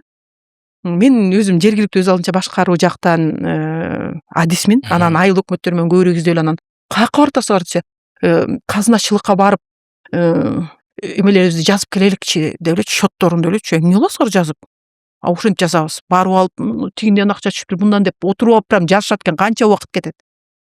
Анан өзүм да соттор менен да иштеп жүрүп, бир айылдардан акчалары ал айылга түшпөй башка айылдарга түшкөндөрүн да көрүп калдым да. Даже 2 кылмыш иш козголгонунда, бирөөсү түндүктө, бирөөсү түштүктөнү 2 өкүмдү колума алдым да. Анан казначылыкка, биринчи салык кызматына кайрылдым. Ачып бергиле. Алар дагы бийлик, бул жергиликтүү бийлик болгон үчүн алар дагы кирешелерин карап туруш керек, кимден түшүп атканын, недоимка менен иштейт деген маселе бар. Десе жок. Бул салык сыры бар, 51-чи деп, ал мурунку 51-чи эме болчу. Тд деп Кумашев деген киши жооп берип койду. Эмне кылыш керек деп анан казначылыкка бардым. Биринчи сразу эле тиги жетекчиге кирбей, ылдый жактагылар, ай, мындай телефонго бизге Мбанкка тддың деп акча түшүп турганда биз көрөбүз да кимден түшүп атканын. Ошондой система жасаса болот десе, болот деди айтишниктерчи. Рас. Технически возможно болсо эмне керек десем, саясий эркитешти. Рас экен деди. Жана Бакитаев эме болбоду, Минфин болбоду, ошол казначылыктын чоңу болчу, Алмаз Кожбакович. Кирдим да айттым, силер жабык болгон үчүн мына момундай бул айылдын доходу бияка кетип, мунуку тияка кетип, алар контролдой албайт экенди көрсө өзүнүн доходун. Ачып бергиле. Если ачпасаңар, мен анда чоң пресс-конференция ойлойм. Коррупция мынакей доказанный. Бирөө дагы жанагы эме кыла албайт. Мынакей уже 2 өкүм чыкты. А мен точно билем, мындай айылдарда мондай. Кантип можно узнать? Ача албайсың да. Айыл өкмөт өзүнүн доходун билбесе, кантип ал башкарчу болот депчи. Анан макул келе биринчи бир районду өткөзүп көрөлүк деп, ана биринчи Кеминдиктерди ошого өткөздү. Кеминдиктерге чалып, кандай десем, сонун экен. Отурабыз пык. Аже ежеминутно кимден түшүп атканы мындай заноска кылып койгонго да сонун экен, өлө сонун болду дейт. Анан бир жумадан кийин жалпы Кыргызстанга ачып салды. Азыр сурасам, азыркыга чейин уже кабинетибизден чыкпай эле кайсы доходдор түшүп атканын көрөбүз дейт. Но ошол жерде дагы бир эмелер бар да. Дайыма борбордогу бийлик атенелик кылып коет да. Мисалы үчүн, жер салыгы бул жергиликтүү салык. Ал деген кайсы айылда ким жайгашса, ошол жака ал салык түшүш керек. Ошол жергиликтүү салыктын эл менен, дагы нерсе менен дегенде мейли деп жанагы токолдун балдарына бергенсип айыл өкмөткө берип койгон. А мекемелердин жерин мен өзүм администрировать этем деп койгон да. Айыл өкмөт отуруп туруп, ага эме керек да, первичка керек да. Канча гектар? Мисалы үчүн биз Көлдүн караганда 21 гектар жерге жайгашкан пансионат 1 гектарга салык төлөйт экен. А эмнеге андай төлөш керек? А барсаң жанагы эле телефонный право да, сен унчукпай туруп анан аркы берки деп. А мурундагы айыл өкмөттөр өздөрү шайланган болуп, канакей мени эл шайлаган аркамда эл турат деп өз алдынча башкаруу бар болчу да. Азыр жок, азыр аким коюп койгондон кийин ал менин шефим аким айтканды жасап койлу, ал тиги баланча аксакалдын жери да унчукпай кой деп коет да, бүттү. Ошону менен коррупция, ачык айкындуулук жок жакта сен уже адилеттүүлүктү таппайсың. Кичинекей 1 гектар жердеги жайгашкан кичинекей пансионатта ошол салыкты төлөйт. 21 гектарда жайгашкан чоң пансионатта ошол бирөөнү төлөп коет да, анан кайсы жердеги адилеттүүлүк болот? Ошол эле маселе да, бул баягы ачык эметкенде. Ошондо айыл өкмөт дагы, бул дагы бийлик, ал дагы башкаруу система. Анан өзүнүн кирешеси менен өзү башкара албаса, бүгүнкү күнгө чейин мына мен вот руку на отсечение деп коет го орустарда айтыпчы. Силердин салык чогултуу, салыктарды башкаруу, ыйгарым укуктарыңарды делегирование деген бар да, алып атасыңарбы десем, жок дейт. Ненин негизинде иштеп атасыңар десе, баягы эскиле ойдон депчи. Элестеткиле, бул реестр болуш керек. Жерлердин реестры, ишкерлердин реестры, мүлктөрдүн реестры. Ошол реестрга жараша жергиликтүү бийлик дагы акырын тиги эменин госрегистрдын базасы бар да, аяка кирип туруп, единая база деп ошончо түзүлгөн да. Бул мүлктүн квадратурасы мынча экен, значит ал налогооблагаемый, мүлк салыгы жергиликтүү бийликке түшөт. Квадратурасы мынча экен. Мунун жер тилкеси тигинче экен, эмне үчүн мынча эле төлөп атат деп, ал да башкаруучу болуш керек да. Ал дагы өзүнүн кичинекей болгон айыл өкмөтүн ушинтип карап алыш керек да. Билиш керек. Борбордогу бийлик именно ишкерлердин баарын өзүнө алып алган. Анан бир айылга барсаң, чоң завод канча акча түшөт десем, билбейм, бизге ошо түшпөйт. Кандайча түшпөйт? Бул жер завод турат го десе, барсак районный центрдагы айылга бизге түшөт, чайекке түшөт дейт. Кандайча чайек? Ал тиги айылда турбайбы? Эми алар өзлөрү төлөп атса, бизге эмне какая разница дейт. Какая-то какая разница. Силерге түшө берген, силердин территорияңарда жок болсо, жер салык жергиликтүү болгондон тияка кетиш керек да деп түшүндүрүп, баягы жергиликтүү өз алдынча башкаруу иши баары кезде түшүндүрүп аткам да. Көрсө ушундай турбай деп, рахмат ушундай айтып кеткениңер депчи. Азыр барсаң, акимден уруксат сурап койгулачы, сиздин келгениңизди укса бизге жаман болот деп бизди даже сүйлөшмөк тургай тиги айыл өкмөтүнө барса коркушат да, эмнеге бул тиги бузукка келе калды депчи. Чын-чынында келгенде биз баарыбыз эмебиз да, убактылуубуз да. Анан бүгүн оңолбосок, эртең оңолбосок, мына кошумча нарк салыкты убактылуу деп эле киргизишкен да өйдө жака. Бара-бара ал 0 болуп жок болуп кетет депчи. 20 жыл болуптур, дагы эле иштеп атат. Мына Кытайдын эле системасын алып койгук да, алар кантип иштейт? Ошол эле кошумча нарк салыкты алар өздөрү чечишет. Мисалы үчүн,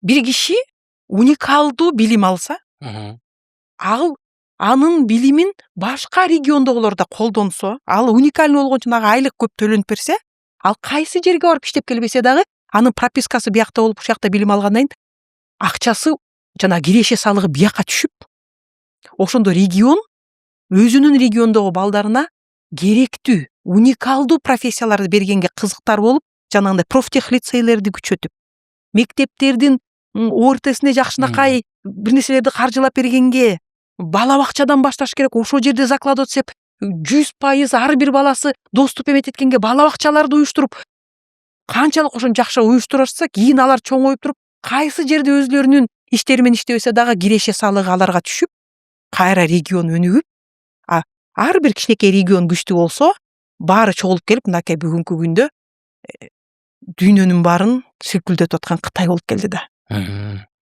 Эмнеге биз аны жасай албайбыз? Биз тигинин түшөбү? Жок. Бул сенин салыгың да. Бизде ошо база жок, ошо базага кире албайбыз. Ал жок, ал деген госрегистрдан сураса, ал деген жеке маалымат, биз силерге бере албайбыз деп коет экен. Бул деле силердей болгон эле бийлик. Кантип мындай көздөрүн жууп, мен просто сурай берем да, Кумашевко ошондой айткам, мынтип көзүн жууп, недоимкамен кантип иштейт? Силер күндө атайын чогулткам. Бир райондо канча айыл өкмөтү ошо салыкты өз көлөмүн керектүү көлөмдө чогулта албаган үчүн канчасы сөгүш алды десем, 12 айыл өкмөтүнүн 6сы сөзсүз сөгүш алган болот да. Кантип чогултуш керек эгер базасы жок болсо?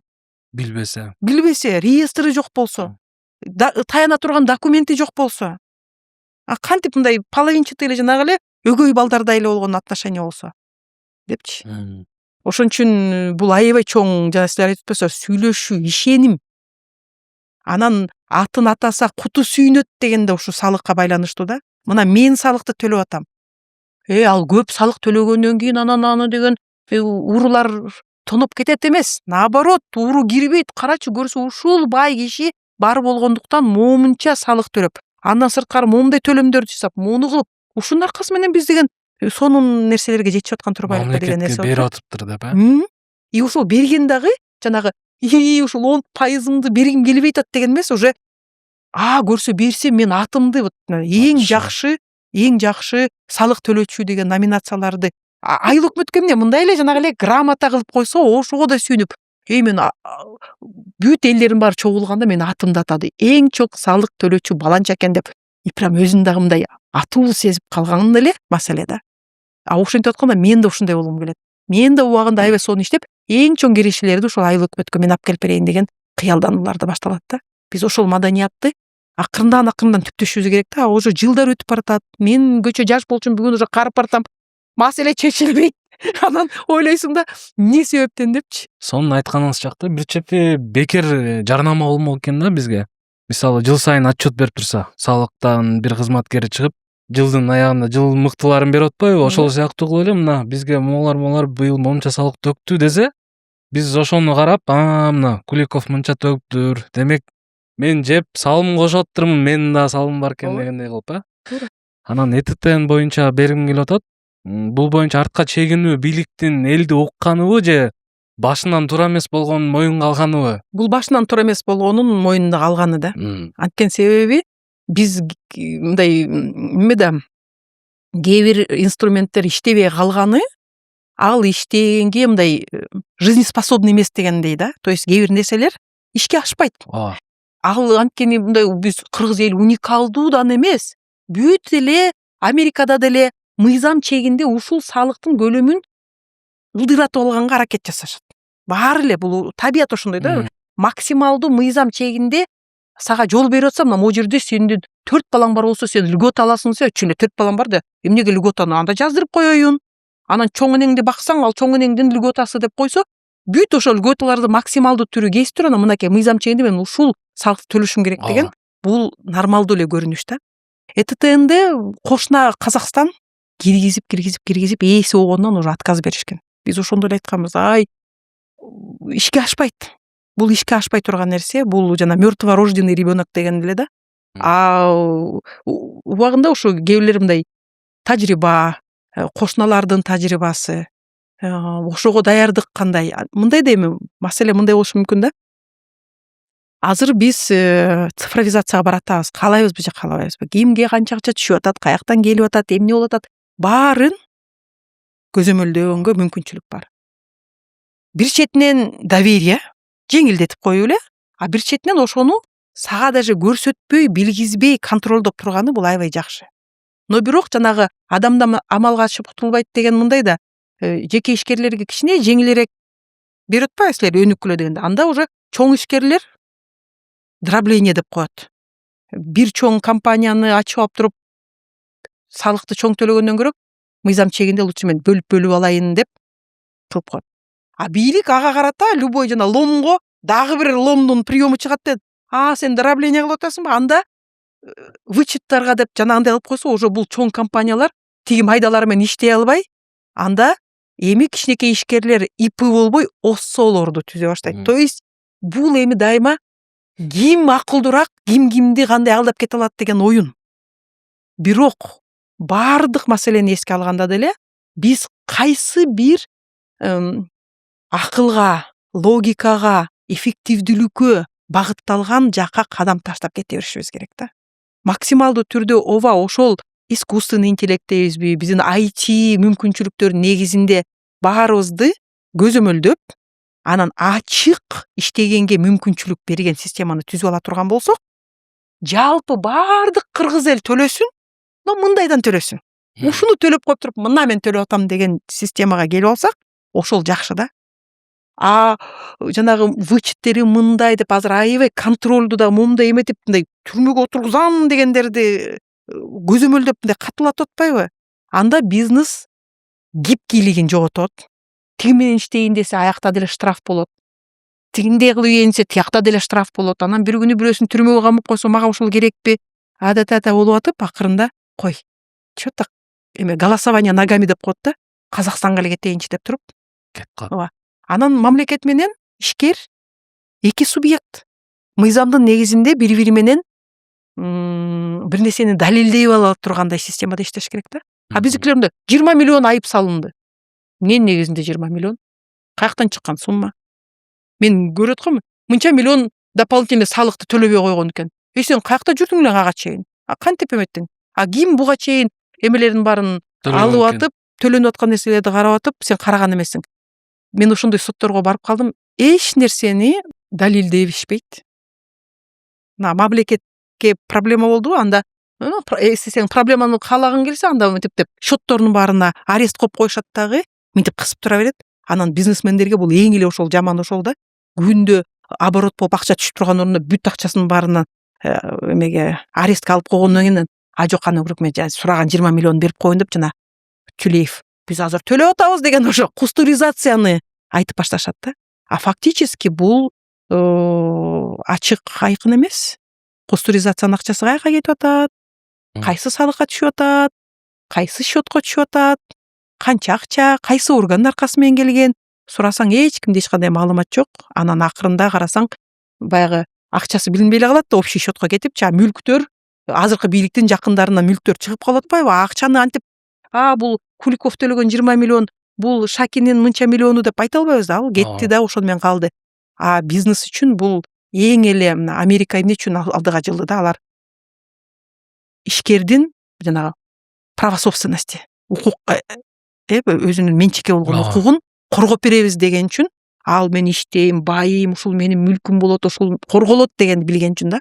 Азыр уже акырын акырын мына чогултуп алып эле кошуна өлкөгө барып эле ушундай иштей бергениңиз жакшы дегенге кетип аткандарды байкап атабыз да. Бул анча жакшы көрүнүш эмес. Бизде жумушсуздук көбөйөт. Мисалы үчүн Шакинди мен тааныбайм, мен баягы аны коргой турган деле бир эмем жок, ниетим жок, бирок кылганчылыкты жайым жок. Анан арак чыгарып аткан ал деген халал эмес, отводка дейт. Арак ичкендер эле баары боло берет, андан баарын деп чечим чыгарып салсаңар да барып ичишет. Мына ал кетип калды, эми бизде экстра арактар чыкпай калды. Даже медицинский спирт полностью импорт болуп калды. Биз өзүбүз чыгарып аткан жакта, анткени спиртти медицинский анан питьевой деп бөлбөй койгон үчүн да. Биз импорт кылып аткандан кийин бул кайра эле эмне үчүн экспорт жакшы? Биз товарды чыгарабыз дагы, ал акчага деньги плюс алып келип алып, кайра кыргыздарды иштетип, кайра товар чыгарып, кайра товарын 100 сом салсак, 140 сомду кайра киргизип алып ушинтип кетебиз да. Импорт бул башкача. Бизге келет, биз сатып алабыз, кайра биз немелер акчаларыбыз сыртка кетет. Өзбекстанда, Казакстанда, Россияда, Кытайда иштетет, алардын элдери иштейт, товар жасайт, бизге кайра алып келет дагы. Биз товарды, аракты жалаң российский магазиндерге барсаң, Архангельская дагы деп жалаң российский арак. Дагы бир нерсеге кирсең, бул товарлардын баары биз даже жасап аткан жана легкая промышленность, жеңил титмечилик секторду деле азыр карасаң, Өзбекстан уже мировой брендтерди обслуживать этип алдыга кетип атат. Биз ошону да мындай бир калыпка алып келе албай калганыбыз, бул ушундай жалпы салыктагы и башка саясаттардагы өзгөчө жанагы бирдиктүү жанагы бажы биримдиги деп чечилбей калган маселелерден чыгып атат да. Анткени себеби жөн эле инструмент жок. Бизнесмен үчүн бул мунун баасы. Канчадан саталат? Ошонун баанын ичинде канчасы салык? Салык аябай көп болуп калса, анда пайда түшүп болот турбайбы? Мен салыгым көп деп бааны көтөрсө, элдин баары көтөрсө, бул кымбат деп алат. Тиякта салык төлөбөгөн бирөө баасын ылдыйраак кылып коет да, бүттү. Булар иштей албай гана рыноктон акырын чыгып кете беришет да. Ошон үчүн баарына бирдей иштеш керек, биякта жанагындай покровительство болбош керек деген ошондон чыкканда бунун баасы башка эчтеке иштебейт. Мен аябай сонун кылып атам. Бул кофе эң мыкты ичсең жашарасың десең дагы, мунун баасын тиги кофеге караганда аябай көтөрө албайсың. Анткени кофе саткандар рынокто көп. Элдер баасын, даамын карап туруп эле, жок бул өтө эле кымбат экен, бул татыктуу эмес деп эле акырын албай коет. Ошону менен бүттү, бул банкрот болду да. Мунун салыгы канча? Ошол маанилүү да. Канчасы түшөт? Азыр бир нерсени эстеп кеттим. Өзбекстан айтып атсаңызчы, бизге деле ошол заводду ачып берели, дүйнөлүк компаниялар келет экен го биздин Кыргызстанга деле. Ошолдо жанагындай сөздөр айтылат да, салыктан бошотулбагандыгы жөнүндө, кимдир бирөө шапка сурагандыгы жөнүндө. Ошолордун баардыгын негизи ким көзөмөлгө алыш керек, мисалы ушу? Жанагыдай эле системада мен жана айтпадымбы, ачык айкындуулук болсо, бул акыйкат башкаруунун пайдубалы депчи. Мына көөлөр айтат, ой, госзакупки ушинтип, тигиндей деп турган мамлекеттик сатып алууну жок кылып коюшту. Мурун биз мынтип айтчубуз, жанагы эле эмне үчүн мэрия машиналер туура эмес токтоп жүргөн эвакуаторго тендер объявлять эткен жок. Ошондо тиги Ашматтын мекемеси уттубу, канча акчадан Ташматтыкы деп же мисалы үчүн ошол эле таштандыларды чыгарып кетүү. Мен айыл өкмөттөргө консультация бергени барганда биз ушинтип эле баягы бизде мынча акча чогулат, ошону кантип сарамжалдуу, үнөмдүү, элдерге максималдуу сапаттуу кызмат көрсөтөбүз деген маселени карап атканда, мына бир айылга келдик, келип анан бир айда 30 000 сом акчабыз дейт. Ал кезде 30 000 сом акча аябай көп акча болчу да. 30 000 сом акчабыз таштандыны чыгарып кеткенге кетет дедим да. Кетет деп мага айтып атышат. Анан айттым, 30 000 сомго канча кубометр таштанды чыгарасыңар десем, жок. А мен айтпайм, бай, 30 000 сомду чогултуш үчүн силер 60 кишиден салык аласыңар. Аркасынан түшүп төлө деп канча нерв кетиресиңер. Анан бир компанияга берип коет экенсиңер дагы, ал канча силердин таштандыңарды канча деген периодичность менен бир жумада 2 жолу чыгарып кетип атат, же бир айда бир алып кетип атат. Канча кубометр кетип атканын кантип көзөмөлдөп аласыздар? Көзөмөлдөйбүз дейт. Көзөмөлдөбөйбүз дейт. Акырын сыртка чыккандан кийин мынтип коет. Акимибиз ушундай компания түзүп койгон, анан 12 айыл өкмөткө өзлөрүнүн машиналерин берип койгон, анан канча чыгып кетип атканын деле карабайсыз, акимдин ишканасы да дейт. Бул баягы жеңил желпи бир эле пример да, бул реалдуулуктан Кыргызстандан чыккан нерсе да. Азыр Кыргызстанда андай жок деп ким кепилдик бере алат? Тем более тендер ким утуп атканын белгисиз. А тиякта уже чыгып калмак, ачыктык болсо, так, бул айыл өкмөттө ушул компанияны алыптыр. Ал момунча акча предлагать эптир. А вдруг бир үй бүлө кичинекей жанагындай желмаян же жанагындай оргон кичинекей немеси менен күндө ташып, аны сорттоп, пластиктерди тияка өткөзүп, тигинси мындай максималдуу утилизациясында сонун кылып берем деп, бир үй бүлө болсо да анын атасы, апасы, 4 баласына мынакей айлык төлөп берген, зато баасы биз мынчадан бир жумада 2 жолдон кем эмес тазалап турган, чыгарып кетип турган деп, өзүңдүн эле айылыңдагы бир үй бүлөгө айлык берип, еще таштандыны дагы мындай сапаттуу чыгарып кеткенди уюштуруп коймоксуң деген маселе чыгат да. Ошондо тияктан кетип аткан акча үнөмдөлөт. Сен салыктан чогултуп атасың, сен кыйналып чогултуп аткан акчаңда депчи. Эмне үчүн сен аны тияктан көзөмөлдөбөйсүң деп. Ушундайдын баары эле ошого келип такалат да. Мектептен нан сатып алып атса, жана пекарняларда ушунча баадан эмнеге бул жалпы базар баасынан кымбатыраак? Ал компаниянын аркасында ким турат? Кантип утуп алды экен? Канча компания тендерге катышкан деген маселе болгондо эле жанагыдай мен отуруп алып эле иликтөө жасап коюп. Бул компания утуп алыптыр, ал деп Минюстун сайтына кирсең, ал жерде жана акимдин аялынын компаниясы турбайбы деле билинип калмак да. Бүгүн анын баарын мамлекеттик сатып алуунун баарын жаап салышты, тендерлар көрсө коррупция экен деп коюшту. А сен тендердин ордуна ачык айкындуулук, журналисттер иликтөө жасай турган эмнени эме кылдың? Анткени журналисттер деле эмес, менде болгон бир мындай кичине ушул системаны билген эле кишилер, ошол эле депутаттар. Бизден таштандыны ким чыгарат? Эмнеге ал келди? Ал канча жолу, давайте барып карап коюп турабыз, канча объемду, каяка утилизация кылып атат, балдарыбызды канчалык туура нан менен камсыз кылып атат, кандай тамак берип атат, анын эмеси канча, эмне үчүн баасы ушундай болгон деп өзлөрүнүн кызыкчылыгын аркалап атып, көзөмөлдөп атып, алар жалпы акчаны да үнөмдөгөнгө, анан сапатын дагы жогорулатууга алып келет да. Бул эл эле. Андан башка эч кандай көзөмөл, элдик көзөмөл бизге моебузга деген бейжик тагып бериптир, колубузга эме бергиле деген жарабайт. Эч кандай бейжиктин да кереги жок, эч кандай намдын да кереги жок. Бул ар бир адам өзүнүн кызыкчылыгын, мисалы үчүн мен велосипед менен жүрөм, мен жанагы подземный переход жактагы талкаланган, жасалганы мен өзүмдүн кызыкчылыгымды аркалап атып, жасатып, сапаттуу оңдоп коюшум керек да. И билишим керек. Дың так, былтыр подземный переходду кайсы? Ой, момча миллион кеткен турбу? Эмне үчүн ал бир жылга жетпей эле бүт бар талкаланып калды? Дың депчи. Анан ошолорду эметкенден кийин, анан акырын мына даже карап атабыз, бай эме жактан өттүм. Чыңгыз Айтматов проспект жагынан уже жана велосипедный өзүнчө дорожка уже кээ бир жактары талкалана баштап туруп былтыр эле жасалган.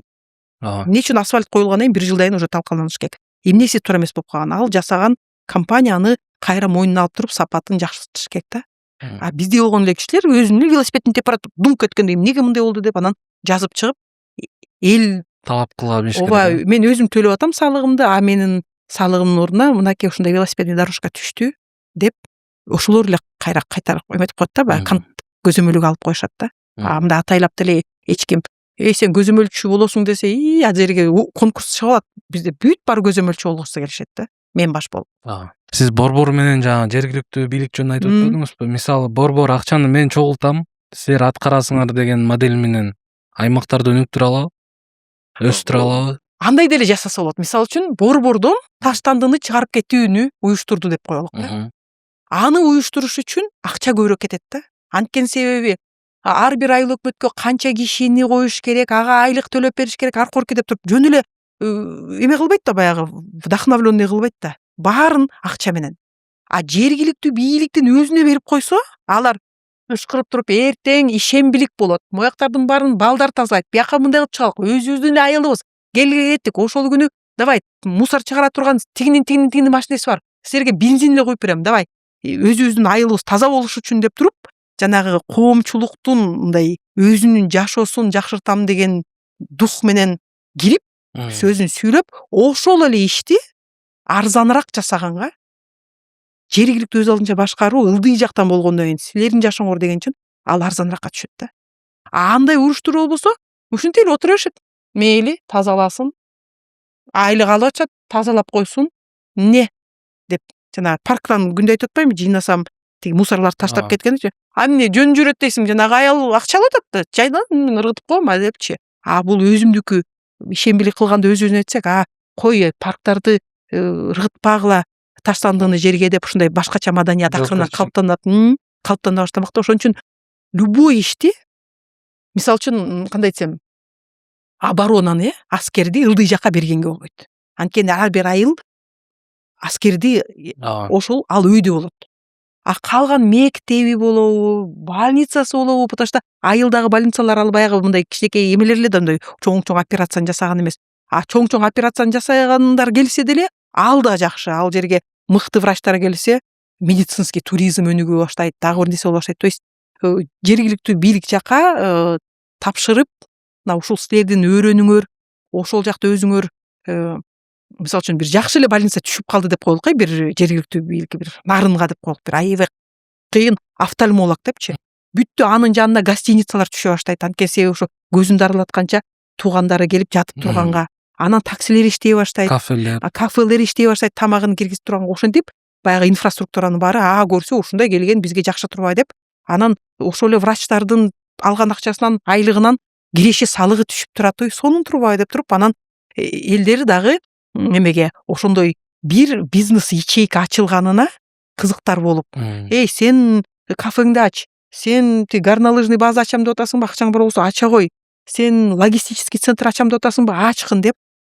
Канчалык ошол нерсе ачылса, ошол көрсө салык экен, салык бул жалпы биздин бакубатчылыкка түшкөн акча деп билсе, анда ошо бири-бири менен баягы эр шаркак болуп иштешмек да. Ооба, мен сага ачык айкындуулукту эметип турам, камсыз кылып турам.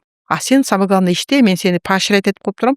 Тигил дагы баягы айыл өкмөткө салган акчасын, салган салыгын мындай бодро жибере баштайт да. Анткени анын ысымы аталып калат, ага кол чабылып калат. Элдер бул баланчанын эмеси шайлоодо 5 жылда бир жолу эле келип алып, мен силерге мындай кылып атам эмес. Именно жыл сайын жасалган иштер каралып коюп турса да. Сиз мурда жергиликтүү өз алдынча башкарууда өзүнчө бюджет болсо деп айткандарыңыз бар, Азыр деле өзүнчө бюджеттери бар. Просто башкаруу системасын өйдө жак көбүрөөк бербей атат да, айтып атпаймынбы? Салык сыр деп коет. Өзүнүн кирешелери менен башкара албаса, ал кантип башкаруучу болот деген маселе да. Каяктан түшкөнүн билип турбаса, маалымат бюджет өзүнүн колуна толугу менен өтүш керек деген ойдосуз да. Акчасы бар. Но бирок мындай да, мындай көздөрү жабылган, мына могул акча түшсө эле сен ошону бөлүштүрүп, ошону менен иштеп кой. Эмне үчүн тетиги булактан мынча аз акча түшүп атат дегенде, оозуңду ачпаган аякта белгилүү аксакалдын кудасы деп койсо эле бүттү да. Башка элдер анан айтат, тетиги чоң бизнесмен. канча акча төлөп атат экен. Чото ошонун бизнеси аябай катуу кетип атат. Салык төлөбөйт окшойт. А мен байкош салыкты баягы мындай болот да. Чоң дүкөн менен кичинекей дүкөндүн салыгы бирдей болуп калса, кирешени ким көбүрөөк алат? Конечно, чоң дүкөндө значит киреше көбүрөөк болуп калат. А элдерге ачык айкындуулук берип койсо, баланчанын дүкөнү мунун оборотуна караганда 10 эсе көбүрөөк. Эмнеге мынча аз салык төлөйт? Эмне себептен түшүндүрүп бергилечи деп туруп эмеси башталмак да баягы. Социалдык адилеттүүлүк деген да. Эмнеге? Азыр мисалы үчүн даже мындай мурун эме бар болчу. Жер салыгында, мүлк салыгында коэффициент депчи, ал зональный коэффициентти жергиликтүү бийлик өзү койчу да. Ал зоналдык деген эмне? Мисалы үчүн эки эле магазин экөө окшош деп коелук, көлөмү менен. Но бирөөсү тетиги тоонун чокусунда алыс жайгашкан жерде турат, а бирөөсү борбордо турат да, центральный көчөдө. Анан экөөнүн выручкасы эки башка да. А экөөнүн мындай квадратурасынан эле алып койсо, экөө бирдей төлөп калат. А бунун выручкасы көбүрөөк болот да. Ошондо жер салыкка дагы зональный коэффициент деп мыныкын кичине көтөрүп коюп коэффициент менен, мыныкын кичине азайтып коюп, жер салыкты бул азыраак төлөп, бул көбүрөөк төлөп, ушундай кылчу да. Азыр ал функцияны да алып салыптыр да. То есть борбордон баары чечилип, айырмасы жок кылып анан баягы жергиликтүү бийликти мындай бийлик эмес да, мындай эме кастрированный эле бир канча акча түшсө ошону эле акырын бөлүштүрүп коюп эле, машинени тээп коюп эле, сен бийликсиң дегендей эле да. А так канакей bundan азыраак түшүп атат, тигил эмнеге анча түшүп атат, изилдегиле, документтери канча экен, давайте реестр түзөбүз, көбүрөөк түшсүн, деген нерсе жок болуп калган да. Биз азыр коңшуларыбыздан кайсы жерден артта калып атабыз? Ставкадабы же санарип жагындабы же эрешин туруксуздугунанбы? Саясаттын туруксуздугунан да. Биз мына бул точка Адан точка Бга мынча убакта жетебиз деген бир так эме болбой атат да. Ооба биз санарип тештирип атабыз. Ооба жеке ишкерлерди жеңилдетип атабыз, мындай в один клик депчи. Көп декларацияларды, нулевой отчеттордун баарын кереги жок деп койгон жагы баары жакшы, но бирок жанагындай вычеттерди алып, бухгалтерлери бүт документтерин баарын тапшырып, мына могул вычетим болуш керек, могул неопознанный субъект аркорки деген жагынан аябай таталдаштырып коюп, анан ишкерлер ошолордун баарын разборкага алышып, бир жагынан баягы аябай жеңилдетип коюп, а бир жагынан ушундай бизнестер бири-бири менен иштегенге запреттерди салып коет дейм. Ал атайын деле запрет эмес, ал мындай кадыресе көрүнүштө. Мен вычетке ала албасам бул ички ИП менен эмне кылам иштейм деп коюп, чоң-чоңдор өзүнчө кетип айтып атпаймынбы? Бизнес деген в любом случае эсеп кысабын жүргүзөт да. ИПде болбой калды, анда мы ОСОну түзө коелук, же дробление кылып ийет, же наоборот чоңго выгодный болсо бириктирип ийишип, баягы ар биринси мыйзамдын чегинде көбүрөөк пайда алып, азыраак салык төлөгөнгө баары изденет да. Анан ошонун баарын аябай мындай таталдаштырып ийсе, салык кызматтарын аябай жеңилде, жанагындай 200 миллион айып бүттү, башты оорутпайт. А сотко барып туруп каяктан ал пайда болду? $100,000 төлөйсүң деп коет да. Эмне салыкты мен төлөбөй, эмнеден бул айып бул чыкты десе, эч эме кылбайт да. Жок. А мындай ал күрөшкө дагы бизнесмендер бара албайт да. Анткени мына мен сотко барам да, Рита келип ушул эмени разборкага жардам бериши деп мен мисалы үчүн кийлигише баштасам, мамлекет сразу баягыда коррупция болгон экен деп туруп сразу счетту жабышат. Бүт басып алып туруп опечаток кылып коет, а бизнесменге 1 жыл опечатанный туруп турган, бул бүттү, бул катастрофа да. Особенно магазинди жаап койсоңчу, продуктлардын баары өлүп калбайбы ичиндечи. Ошон үчүн алар кой биякта укук коргоо, чындык издөө деген бул татаал чачың агарып, жана Шакинин кейпин кийип, Кыргызстандан качып, жүрөгүң кармап өлөсүң. Кандай деген бизнесмен эле Шакичи. Ал ошондой абалга келди да. А башкалары бул показательная порка. Башкалар кудум ошондойго чөт. Ошон үчүн кой жана $100,000 лучше берип коеюн. И зато мен бизнесимди дальше иштей берейин деп кустуризация жагына кетип калган да. Потому что баары ачык, баары түшүнүктүү. Мына тиги Асанга караганда менин көлөмүм чоңураак, мен ошондой эле кичинекей эле бизнестен көбүрөөк жасап атам деп далилдеп бере тургандай система жок. Ошо бир чети баягы жакшы жагы ооба санарип тештирүү бар. Айыл өкмөткө жеткенде алар данныйга кире албай калат. Дагы бир нерселер келгенде мына айтып атпаймынбы, жанагы ким кепилдик берет, что бүгүнкү күндө Кыргыз-нефтегазга окшогон учетко алынбаган компаниялар жок дегенди эч ким бере албайт да. Ачык айкындуулук болуп, ошолордун баары прослеживаться этсе, менде болгон шүмшүктөр, тиги иликтөө журналистикалар кире калып туруп эле 5 мүнөттө чик таап чыгышат. таап чыгып туруп кичинеден болсо да бул мындай болуп атат. Эмне үчүн бул эвакуатор 135 сом төлөгөн деп отуруп, акырынан оңолуп, ошентип мен жазып чыкканда ал компанияны алып салышкан на самом деле мэриячи. Анткени өзлөрүнүн эле данныйынан чыгарып берип койдум. Мынакей силердин өкмөт KG порталы, мынакей НННди вбивать этсем 1 жылда төлөгөн болгон салыгы ушул экенин мен эчтеке выдумывать этпей элем. Силер туура эмес маалымат илсеңер анда өзүңөр биле деп аналар. Апей окуп мунун баарын эмне ачыкка ирип койгонбуз. Көрсө башыбызга тие турган балта турбай деп туруп эле чык жаап салганда, жаап салгандан кийин уже бүттү, бүдөмүк ой, бирдиктүү саясат болбойт деген кайра чыга берет да. Жергиликтүү бийликти күчтөндүрүү үчүн эң биринчи эмне керек? Жергиликтүү бийликтин эки эле канаты бар. Учуш керек да. Бирөөсү саясий инструмент баягы учканга, бирөөсү финансалык. Саясий деген бул эл шайлаш керек. Эл шайласа, элим бери кел, күндө мына сенин кийинки шайлоодо утушуң бүгүнкү күндөн башталат. Күндө мына мен мындай бир нерсе жасап келдим, мындай кылдым деп күндө элине чакырып айтып, элине жакшы кызмат кылганга аракеттенет да. Ошону саясий деп коет. Бүгүнкү күндө ал жок. Ким кимди назначать этет, өзгөчө. Келе түштүк менен түндүктө ротация кылабыз деп коюп, мондай чабыштырып салды.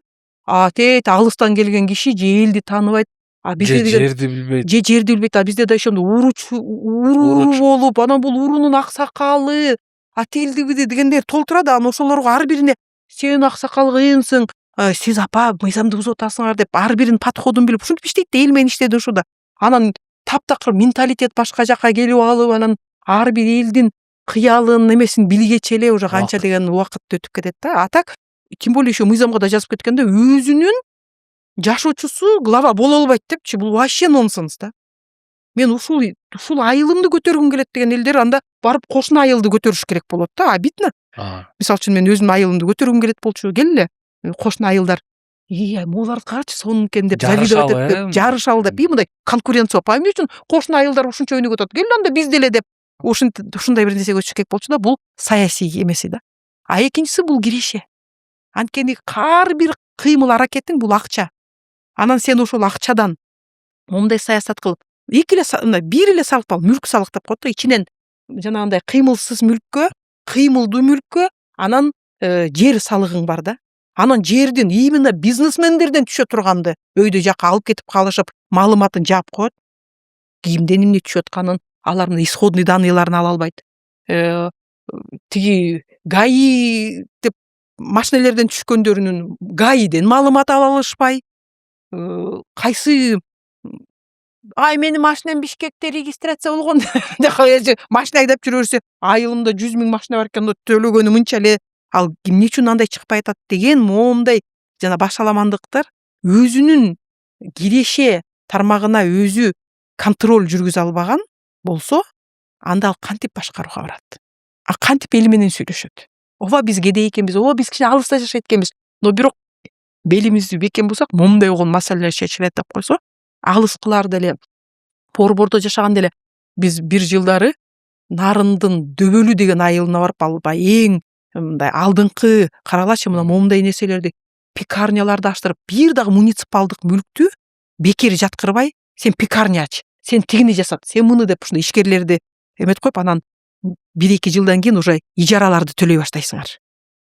Муниципалдык мүлктү колдонгонуңар үчүн деп, анан эң үлгүлүү айыл болгондо, ал айылга кетип баратканча биздин бу Ивановка, тиги почти центрдагы айыл өкмөттөр, биз борбордо эле жашайт турбайлыкпы, ушунча алыс жайгашкан, ушунун баарын жасаса, деп жаккаларын кармапчы. Даже агып аткан сууларга мындай пруд жасай коюп, форель өстүргөн хозяйство кылып, тигиндей кыл деп, анан бири-бирин көрүп алгандан кийин, биз көрсө жөн эле эшек такалап жүргөн турбайлыкпы, жок баргандай иштеш керек экен. Сен элдериңде мояктан форель өстүр, мен сага мындай жардам берейин.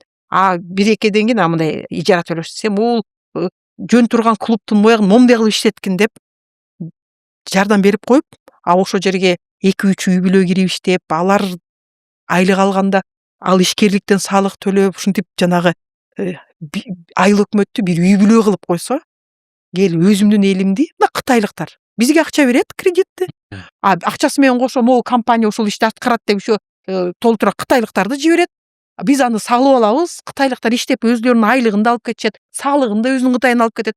А биз баягы чоң карыз менен лапайып отуруп калабыз. Кыргыздар тиги эме жалко деген бойдончу. Бул сонун саясат, өзүнүн кишилерин ишке орнотуп, өзүнүн эле берип аткан акчасын кайра башка эле алып чыгып кеткенге депчи. Биз ошондой система куруп койсок, ар бир өзүнүн айылындагы кишилерин муну менен ишкерлик кыл, тигини менен ишкерлик кыл. Ошонун баарын мындай кылып жасаң же ошол жакта училище турса, бизге мондай сантехниктер аябай көп керек болуп атат. Бизге сварщиктер керек болуп атат. Давай сен сварщигиңди даярда деп бири-бири менен байламак да. Биздики профтехобразование айыл өкмөттөрдөн алыс да, алардан тетиги Минобразга эле отчет берип коет да. Сен бу жакта өлө керек болуп атат могу сварщиктер, сварщик жок, издеп таппай Бишкектен чакырып атабыз. Даярда ошону. Бу жактан аябай ашып кетсе, Россияга барса дагы жөн иштегенден көрө сварканы кыйратып, сонун кычыратып келет деген маселе болуп, ошондо мектептер дагы, билим берүү да, саламаттыкты сактоо да баары бир үй бүлөдөй болуп бир нерсеге туюлмак да. Анткени ошол жерде жашайсың, ошол жерден акча табасың, ошол жерде өнүктүргүң келет. Мектебиң кошуна мектептерге караганда өзгөчө болсо, условиялары сонун болсо, анда кошуна айылдын балдары да келе баштайт. Силердин айылгачы аяк жылуу, анан мугалимдери да мындай тиңдей депчи. Баары акчага келип такалат. Ошондо айыл өкмөт учуш үчүн бир жагынан саясий жанагы эл шайлабаган, эл үчүн алып чуркап иштеген, экинчиси бул кирешесин көзөмөлдөй алган. Андан башка эчтеке жок. Калганын баары мындай прикладываться деп турган нерсе да. Азыр бир элестетип көрөлү жоңгона, эгерде сизде ошол салык саясатында бир чечимди кабыл алуу мүмкүнчүлүгү болсо, кандай чечим болот эле? Жакшы суроо, анткени себеби биз мисалы үчүн бизде ушо берет да, дайыма эле силер сындагандан башка эчтекени билбейсиңер депчи. Ушул маекте баягы керегим сага айтам, келиним сен ук деп сунуштар айтылсын да. Мисалы үчүн мен мындай аткаргыла дей турган бир колумда эме болсо, мен айтмакмын, сатуудан салыкты борборго чогулткандын кажети жок. Бергиле айылдарга.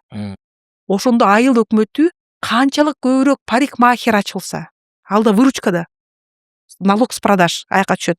Канчалык көбүрөөк мончо ачылса, канчалык көбүрөөк билбейм там маникюрный цехтер ачылса, эмне болбосун ошолордун баарынын күнүмдүк жасаган акчасынын канча бир кичинекей пайызы кап деп отуруп мындай эме чоң акчага айланмак. Ошондо айыл өкмөт менин айылымда максималдуу көбүрөөк тикмечилер, максималдуу көп боёкчулар, там даже мындай народное творчество болсо да ошолор деле көбүрөөк болсун деп тырышмакта. Сатуудан салык сөзсүз түрдө эки окшош кыйыр салык бир деңгээлде болгон, бул теория жагынан дагы, мындай здравый смысл жагынан дагы бул эбегейсиз туура эмес нерсе да. Эмнеге кошумча нарк салык 12%, анан 1%, 2% тиги сатуудан салык экөө биригип санаганда бириктирип эле санап коюшат.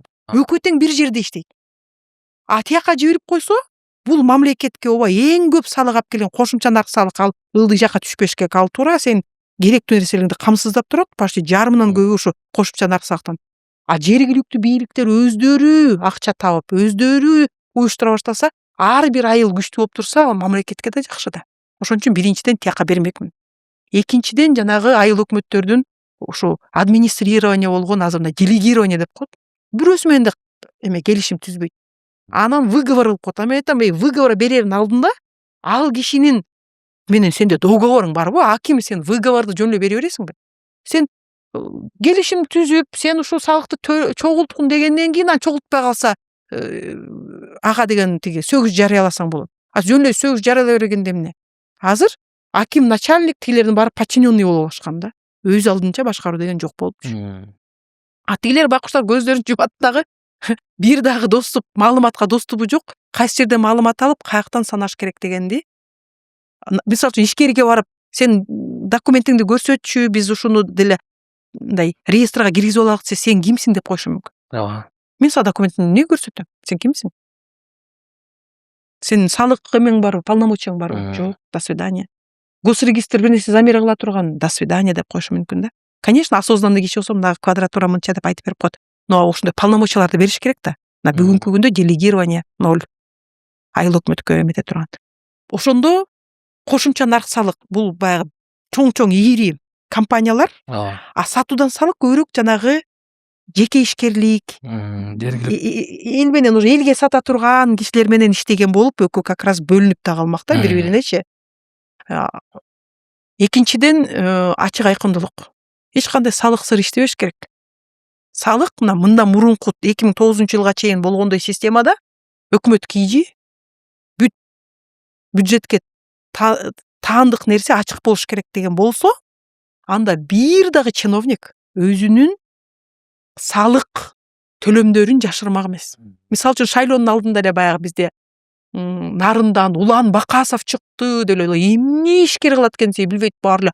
Ал бизге митинат болуп атат деп жанагы көлдүн балыкчысынан Изат Исакунов чыкты деп эле шайлоонун алдында чыга калышат да. А мен эмне ишкер экен, эме иненен айтып койгулачы. Сен момундай мечит салып берип, же келип трактор алып берип, же комбайн алып берген. Сен биринчи атуулдук милдетиң. Биринчи бул салык төлөө. А салыктан арткандан кийин хочешь мечитиңди саласыңбы, мектепке жардам бересиңби, ал экинчи. А сен салык төлөбөй туруп, момундай алып келип туруп, ал шайлоонун алдындагы манипуляция болот. Ошондой кылып ачып койгонсо, анда мисалы үчүн Куликов деле же жанагы Гавайи деле канча 100 000 деген айыпты салып салды, жүрөгү кармап өлүп калды. Момунча кишиге айлык берем. Киреше салыкты момунча төлөйм, сатуудан салыкты момунча төлөйм, кошумча нарк салык момунча, бир жылында момундай. Анын иненен үзбөй өткөндө эле 1 жылдык салыгын акчасы туруп калгандан кийин, саздак жерде ушундай эметип коюп карачы, канча деген элдерден еще сүт алат, аларга сүттүн акчасын төлөп берет деп, ошондой ишкерлерди алардын салымын, баасын билип калган система түзүлмөк да. Ар бир адамдын бюджетке болгон салымы. Ал атуулдук. Мен көрсө ушунча акча төлөп аткандан кийин кызматтарыңарды гана, мусорду жакшы, таштандыны жакшы чыгаргыла, сууну жакшы киргизгиле, суу кирип турсун, аны тигил мул дегенди талап кое баштайт. Анткени сен төлөп атасың, талап кыла баштайсың.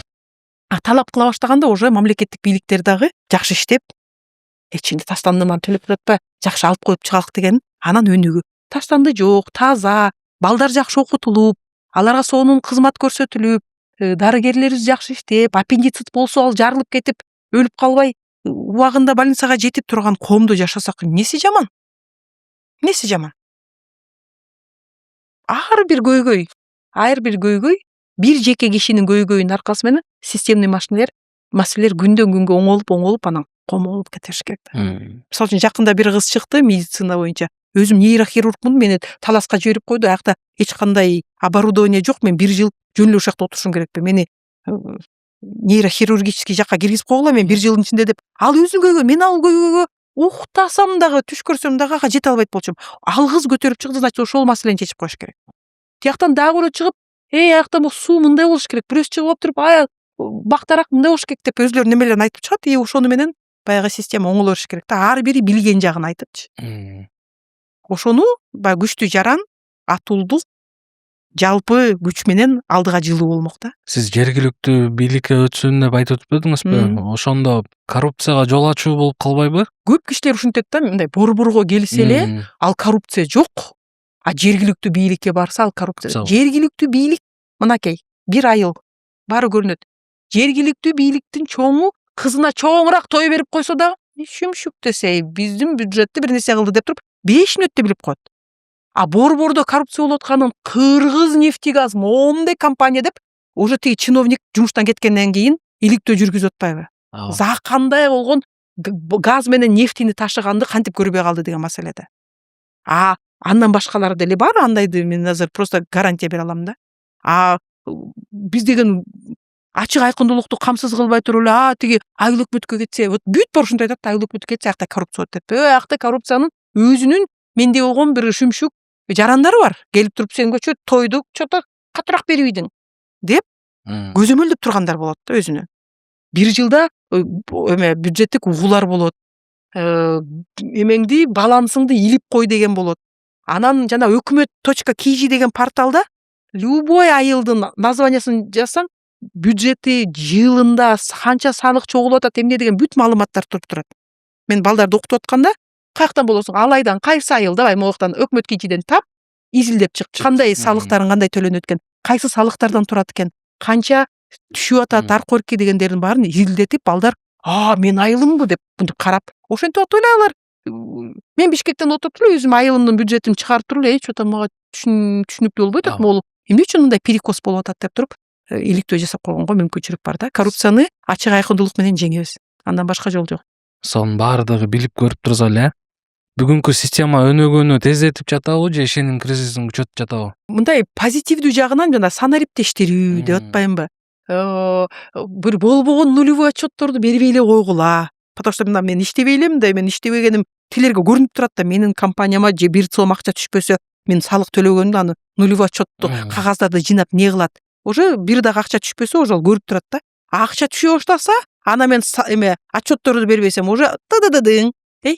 Что-то сеники движение кетип атат агана, сен акчаң деп, уже штрафной айып пул салганга. Чет өлкөдө мындай да, баарын аябай жеңилдетип койгон. Но бирок сен нарушать этсең, ушунчалык чоң штраф төлөйсүң. Ошо штрафты төлөгөндөн көрө лучше могул салыктарды ачык айкын төлөп, мынакей мен төлөп атам, мен атуулмун деп айтып, анткени штрафка илинип калсаң, вот даже үйүңө конокко киши келсе дагы алардыкы баягы таштандыга болгон салыктар көбөйөт да, киши көрүп жашап калганда алар мынтип айтат экен да. Мисалы үчүн 2 жумага чейин же 1 жумада ал конок болуп турат. А 1 жумадан кийин сен уже учетко коюп коюшуң керек. Ал уже таштанды, суу, нун, дагы бир нерселердин милдеттемелерин көбөйтөт депчи. Ошол билинип калса, аябай көп бир эмеден жеңилдиктерден чыгарып салат экен да. Ошон үчүн баардык жана Европадагы мондай педантичный болгон ошондон экен да. Ой, сен 1 жумага эле келбедиң, мен кетип калбасаң эртең мени мындай кылат, же мен барып отметка кылып коюшум керек деп. 1 айылдан 1 айылга өтсө, сразу үй бүлө бияктан кеткен, бияка келди, значит, бул жерде бул үй бүлөнүн баласы бар, значит, мектепке баласы келиш керек. А баласы келбей калса, ал каяка чыгып кетти, чет өлкөгө чыкты, эмне болду деп туруп, картинада бүт бар көрүнөт да. А бизде 1 айылдан чыгып алып туруп, мектепке барбаса, тигил айылга келди же бияка келди, каяка чыгып кетти. Эч ким билбей, анан 1,5 жылдан кийин акем ооруп аткан, мен мындай кыйынчылыкка түшүп калып, сабакка барбай калдым деп, анан целый билим берүүнүн бир эмеси бар болот да, тиги проблемасы болупчу. А тиякта бүттү 3 күнүн ичинде эле бул населенный пункттан чыгып кетти, значит, ал башка жакка барыш керек деген бүт бар. Эмнеге биз аны жасай албайбыз? Биз болгону азыр бүт санарип. Кайсы айылда канча киши четко билиниш керек да, мынакей мынча окуучу, мынча жашоочу, анын ичинде мынча пенсионер. А бизде кээ бирде пенсияны 2 айылдан, шаардан, анан ошо айылдан алгандай чыгышканда. Кандай анда статистика? Анан салык системада деле ошондой да. Баягы баары жеңилдетип, баары жакшы. Но ошибка болуп калганда ким кепилдик берет? Жанагындай Кыргызнефтегазды көрбөй калган же бирөөлөрдүн лоббиси менен жабылып калган. Мисалы үчүн бир предприятие бир жерде билинип калды. Ал өзү ошол жасаган иши үчүн эле айып пул төлөгөнгө, ошону доказывать этип бергенге мүмкүнчүлүк түзүш керек. Ал болбосо, сага момунча штраф деп коюп, бүт счеттордун баарын жаап салып туруп, кой, чындык издегенден көрө лучше жана 10 миллионду төлөп берейин дегенге бар болсо, анда отток кетип калат да. То есть адилеттүүлүк жок жакта анда уже кете баштайт. Экөө тең субъект болуш керек да. Мыйзамдын чегинде, ооба мен могу жерден ката кетирдим, ошого жараша мага айып пулду чыгарып бер дегендей да. Иликтүү суроолорду берейин сизге. Салыктан тышкаркы деле суроолор боло береби? Болот. Биринчи салык тууралуу баштайын. Салык тартиппи же басымбы? Салык бул эркиндик. Эркиндик. Ооба, анткени себеби сен төлөгөндөн кийин сен өзүңдү уже атул сезип, мен ушул бул мен жерим, мен деп бул эркиндик. Адилет система же чоң бюджет? Бүгүн эми чоң бюджетке көбүнчө басым жасалып атат окшойт. Акча табуу кандай болсо дагы мынакей бирөөнүн ишин алып койсок дагы мына бюджетти толтуруп атабыз деп ошого басым жасалып атат. Сиз салык төлөп жатасызбы? Азыркы учурда жок. Сиз бактылуусузбу? Ойлойм, ооба. Өлүмдөн коркосузбу? Мен ойлойм, ар бир адам эле өлүмдөн коркот, бирок ал жөнүндө такыр ойлобойм. Бир келе турган күн болсо, мен ойлойм, өзүмдүн вазипамды аткарып атам. Ошол күн келсе деле мындай ата артка кайра кылчайып карап мындай жашасам болмок деген нерсе жок да. Кайра жаштыкка кетирсе, ушул эле жолду басып өтмөкмүн деп ойлойм да. Ошон үчүн келсе кете беребиз да. Кудайга ишенесизби? Албетте. Рита эже, алтындай убактыңызды бөлүп биздин көрүүчүлөр үчүн келип бергениңизге терең ыраазычылык билдирем. Бүгүнкү биздин маегибиз ошол кыргыз элинин, жалпы ишкерлердин бир салык жөнүндө түшүнүгүнө бир аз болсо да пайда болсо биз үчүн бир чоң жеңиш болуп эсептелет. Азыр биздин көрөрмандарга эркин микрофон. Мен жана айтып кетпедимби, салык деген бул эркиндик депчи. Салыктан качпаш керек. Тескеринче мүмкүнчүлүгүңөр бар болсо, болгон салыкты толук көлөмүндө төлөп койсоңор, бүгүнкү күндө андан эч кандай мындай ушунчалык бир көтөрө албаган салыктар деле жок да. Мисалы үчүн ошол айыл чарбаны ала турган болсо, жана айтпадымбы 450 сом, анан ошону да төлөбөй коюп, анан биз деген атуулубуз, биз ушундай кыйынбыз деп айткан бул болбойт да. Биринчи милдеттеме бул салык. А салыкты төлөгөндө уже мындай жашооңдо дагы мен өзүмдүн эң биринчи атуулдук милдетимди аткардым деген маселе болот да. Анан ар бир жасаган ишибиз ушундай, бул менин салыгым ушул Кыргызстанга иштесин деген иш менен бара турган болсок, бул чын эле Кыргызстанга иштеп, бул чын эле өзүңөрдүн эле муниципалитетиңердин жолун, көпөрөсүн, суу кара турган, таза суу келе тургандарга иштеп, кайра эле өзүңөргө бакубат жашоо менен кайтарылып келет да. Анткени салыктар бул мамлекеттик же муниципалдык кызмат менен кайра өзүңөргө кайтат. А канчалык жашырсаңар, ошончолук кайра бир башка жерден кырсык болуп эле чыгып кете берет да. Ошон үчүн эң биринчи, жана кээ бирлер айтат го, тиги бирөөлөргө жардам кыл, благотворительность деп. Благотворительностьтан да мурун салык. Салыкты кымтып калып бирөөгө жардам берген ал ашпайт. Ошон үчүн биринчи салыкты төлөп, өзүбүздүн атуулдук милдетибизди аткарып, башыбызды бийик көтөрүп, Кыргызстанды биз оңдобосок ким оңдойт деп алдыга жыла берелик. Рахмат. Чоң рахмат сизге дагы. Ишиңизге ийгиликтерди каалайбыз. Кудай буйрса бардыгыбыз бир өнүккөн өлкөдө жашоону Кудайым буйруган болсун. Рахмат дагы бир жолу. Силерге чоң рахмат ушундай теманы көтөргөнүңөргө.